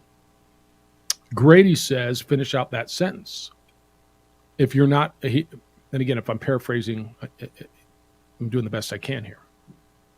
He's saying that what he heard is, well, if you're not loud about this issue, then I don't want to hear about your other issue. And I guess I'm not hearing that because, as Grady said, you have to play out the sentence. And you have to play out the sentence the way you would expect it to be played out. I haven't heard anybody say, and Amory, of you in this whole conversation, well, if you're not vocal about the anti-Semitism issue in your league, then I don't want to hear you talk about the racism issue. I've not heard that. Have you? I have not, but I wouldn't be surprised. Okay, and that's kind of what Grady's saying. Yeah. So that doesn't surprise me. Okay. And I imagine that's where it could go, and if that's the way you're playing it in your mind, then that's what you're hearing. What I heard Lenny say is, if you're screaming about equality, and equality is for everybody, and when another group is being wronged, and in this case, it's the Jewish people who are being attacked, who are on the receiving end of this, where's your voice? You were so loud talking about equality when it was about your group. That's what Lenny's saying. So I guess I see both sides of what they're both saying. I think one is extrapolating, okay, play it out. Well, what they're not saying is this. Okay, I haven't heard that or seen it, but I understand how Grady can hear that. Certainly that will be dangerous if it happens. I don't want to get into this whole one form of ism is better or worse or more dangerous than the other. They're all dangerous. Racism, anti-Semitism, sexism. It's and if we're fighting against injustices, if we're sincere about what it is we're saying, instead of just putting up signs and chanting and wearing slogans on our uniforms or T-shirts or warm-up shirts or whatever, if we're sincere about it, then I think it's got to be across the board. Now, were there a lot of non-African-American people who were out vocal against the George Floyd stuff, against the racism? I think the answer is yes. And I think what Lenny is saying is, well, where are the people who are not affected? Where are the non-Jewish people who were so loud about this? They're very silent. That's kind of what I'm hearing from that. Does that make sense? Yes. Okay. So I'll leave it there. If you want to comment, you can. I know it's election day and it's a touchy subject, and it's a touchy subject whether it's election day or not. But two very passionate calls. And I guess not that my opinion is any more valuable than yours, other than It's my show. I have the platform. I'm just trying to wrap it all up as commonsensically as I can, as objectively as I can, and taking all of the points of view into consideration. If we are vocal about trying to minimize or end racism, anti-Semitism, Islamophobia, all of these things that are plaguing our society, that I think the majority of people believe is an issue, or at least verbally say it's an issue, whether or not they believe it. And we talk about unity and coming together and fighting for the, well, okay. It was certainly more vocal in one case than the other, is what Lenny's saying, and I think he's right. And there were a lot of people who were not, when it was the George Floyd conversation, there were, I mean, you saw who was marching, who was vocal. It was not all black people. And I think what Lenny's saying is, all right, where are the non-Jewish people in this one, the people who were fighting against, who were so upset with the racism, why aren't they upset here?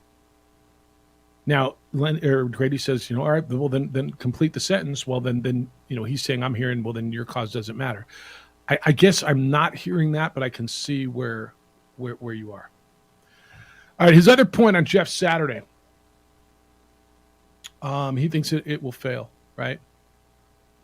There's a way to do it. And like I said, and he kind of led me into this. What were Steve Kerr's qualifications to be a head coach? When he took over the Warriors, what were Steve Kerr's qualifications? Did he come up through the ranks? He was an analyst, right? Now, he had been a general manager before. He had been a general manager. He had been in the game. But had he been a coach before? I know the answer is no. No. The answer is no. Great point. Has he done okay? So he's doing pretty okay. I will tell you that is the exception and not the rule. Right? And there have been guys who have been called out of the broadcast booth before, and it just didn't work. There have been legends who know basketball. How was Magic Johnson as a head coach? He wasn't very good. I don't even think Larry Bird was that good as a head coach. Right? So is there a way that it's normally done in the NFL? Yeah, there is. This particular owner who is quirky, is that a fair understatement? Quirky, Robert Ursay? Yes. All right. He's doing it a different way. It may not work. It may be a colossal disaster. But your midseason, your team stinks. He's going off the rails a little bit. So, all right, we'll wrap it up when we come back. 505-246-0610. That's area code 505-246-0610. It's the opening drive on 95.9 FM and AM 610, the Sports Animal. We would like to thank the following sponsors for making this broadcast possible. We fight the battles no one hears about. We drop into the middle of firefights to rescue others. And act as one-man air traffic control towers. We're the ones who go before all others.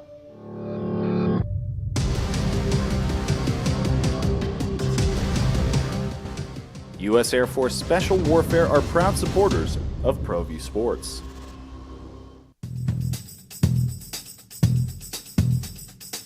International Protective Services is a proud supporter of ProView Sports and New Mexico Youth Athletics. IPS provides residential and commercial security services in the Albuquerque metro area.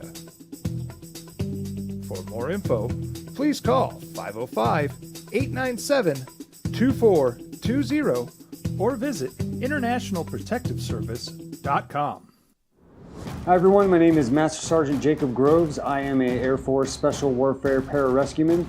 Air Force Special Warfare are proud supporters of ProView Network and New Mexico Youth Sports. Air Force Special Warfare operators are critical thinkers. They maintain a high level of fitness, they take initiative, and they don't quit. For more information on Air Force Special Warfare, contact me at the number listed below. U.S. Air Force Special Warfare are proud supporters of ProView Sports. As a mom, I try to make the best choices for my family and our health. That's why I choose Western Sky Community Care. It's a Medicaid plan with quality health coverage and special benefits like Boys and Girls Club membership credit, additional dental benefits, and wellness and support programs. I decide which Medicaid plan is right for us. I choose Western Sky Community Care. Learn more about Western Sky Community Care by visiting discoverwesternsky.com today. We fight the battles no one hears about. We drop into the middle of firefights to rescue others. And act as one-man air traffic control towers. We're the ones who go before all others.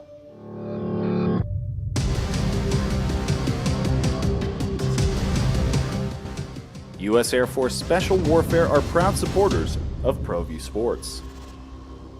We would like to thank the following sponsors for making this broadcast possible. Everguard Roofing and Solar. For nearly 20 years, Everguard Roofing and Solar has been working with New Mexicans to enhance their homes and businesses. For all your roofing and solar needs in New Mexico, call 505-821-9543.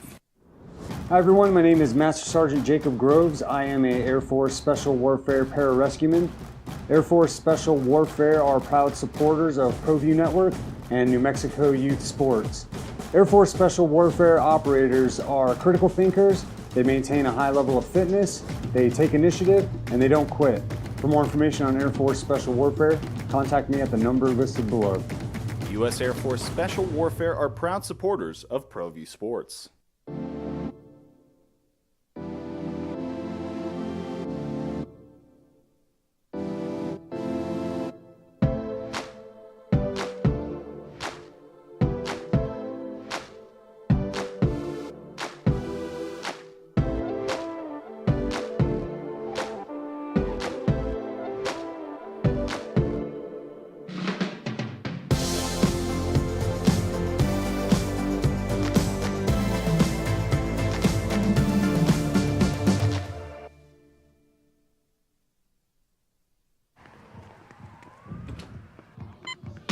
These are more than just the sounds of a safe place to go after school. These are the sounds of interest being ignited and of mentors making an impact. At Boys and Girls Clubs, we don't do just one thing. We do whatever it takes to meet the needs of every kid who comes through those doors.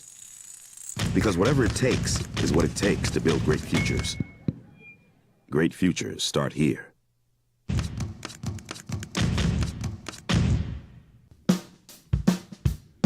Well, I'm going.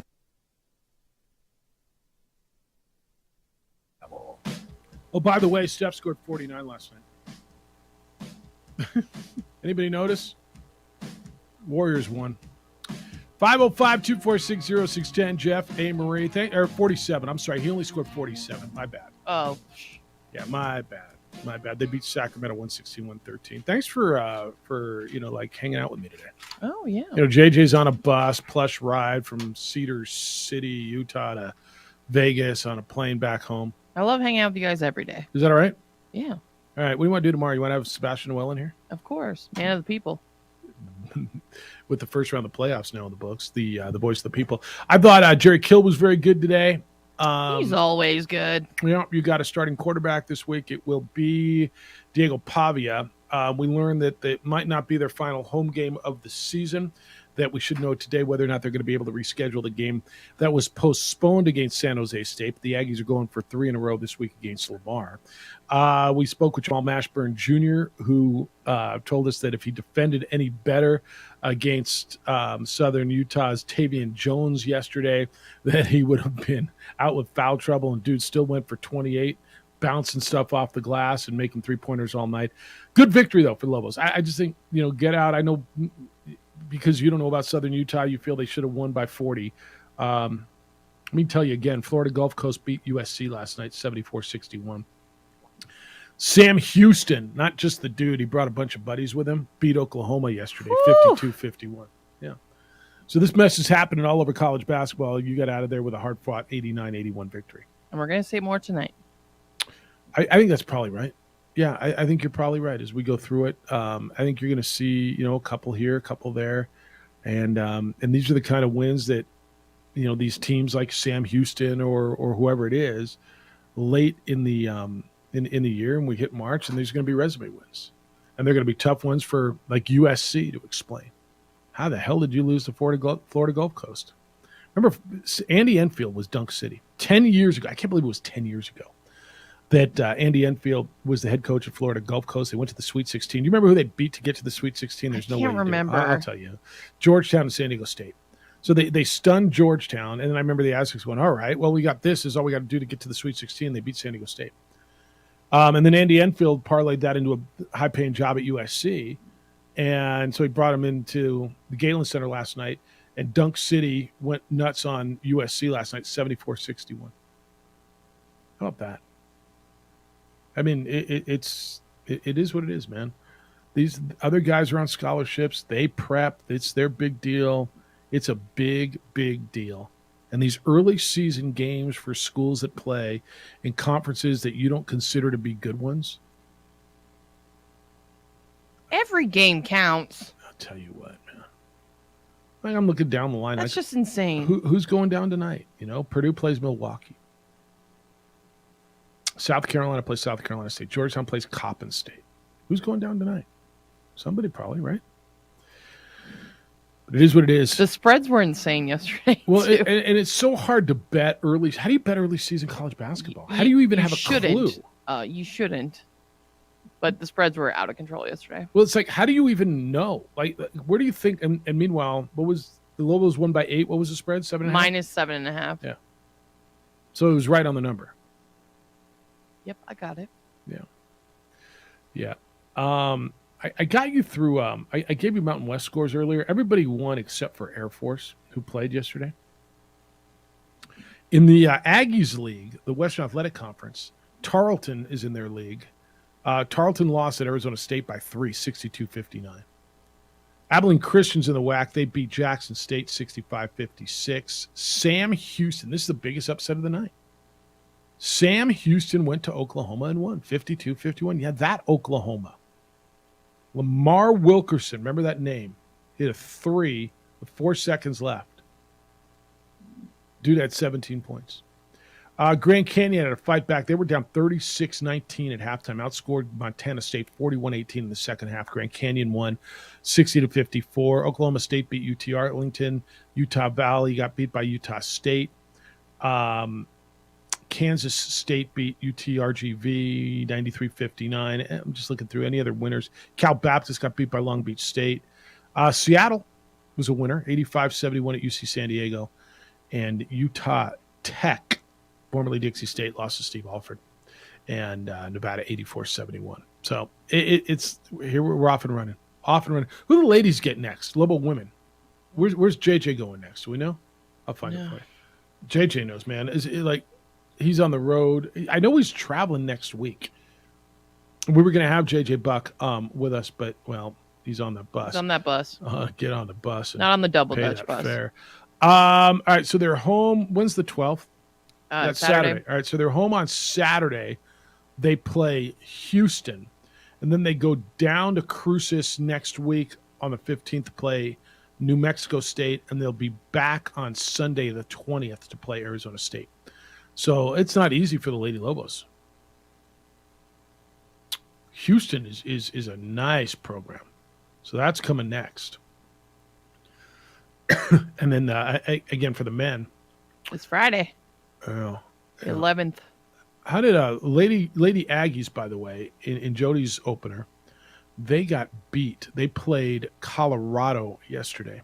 85-55 up in Boulder. They got beat by 30. Mm-hmm. They'll get healthy. They'll get New Mexico Highlands on Wednesday. Yep, that's a tough one. All right, don't I get football tonight? Don't you tell me I get football like every freaking night? Till November 23rd. What do I get tonight? I'll tell you what I get tonight. Why no? What sort of action you want tonight? Ooh, you get 3 of them tonight. There you go. All right, basic better. Akron, 3-point home dog to Eastern Michigan. I mean, I would just take Akron straight up. I don't know anything about Akron's Eastern Michigan. 1-8. Eastern Michigan's playing for bowl eligibility. They're 5-4. Oh, Give me Eastern Michigan. Did you say? Wait, did you? I thought you said Akron. Akron's a home favorite. dog. Home dog. Sorry. Home dog means that they're the No, underdog. I understand that. Okay. Well, obviously, straight up. I wouldn't touch spreads, though. Miami's at home. Obviously, they're playing for a bowl. Miami, Ohio at home against Ohio, and Toledo bowl eligible against Ball State, who's looking to get bowl eligible. Toledo's an 11-point favorite. So enjoy your action Ooh, tonight. that'll be fun. You get 3 more tomorrow night. Telling you, every day till the 23rd. Freaking action everywhere. Way to bring the passion today, y'all. Thanks to Jerry Kill. He was with us. So was Jamal Mashburn Jr. Jim Rome show is next. The Herd with Colin Coward will follow that. 2 Men On comes your way at 4. We're back with award-winning radio tomorrow morning, 7 a.m. Hey, Josh. Thanks, Josh. Thanks for stepping in this morning, getting up early and opening up the building. He produced on ProView Networks. Great work today, huh? Double duty for you. Thank you. So much fun. I think Jared's paying you double for this. Okay, we'll see. Yeah, that's how that's supposed to work. Be good to each other. We're back tomorrow morning at 7 a.m. Be kind, loving, caring, and sharing. We'll see you then.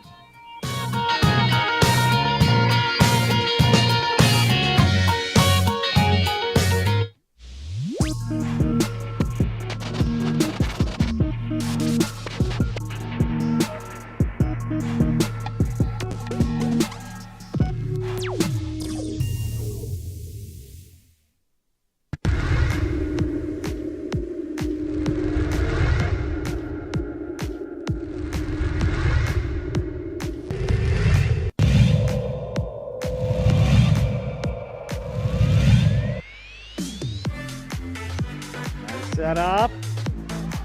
Crane almost gets the kill out of it, and then it goes in just over the net. Couldn't high point that ball.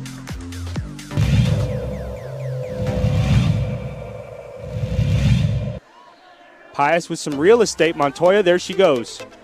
She's going to get a shot on the goal. Montoya, it's good. First goal of the game is the senior, Natasha Montoya.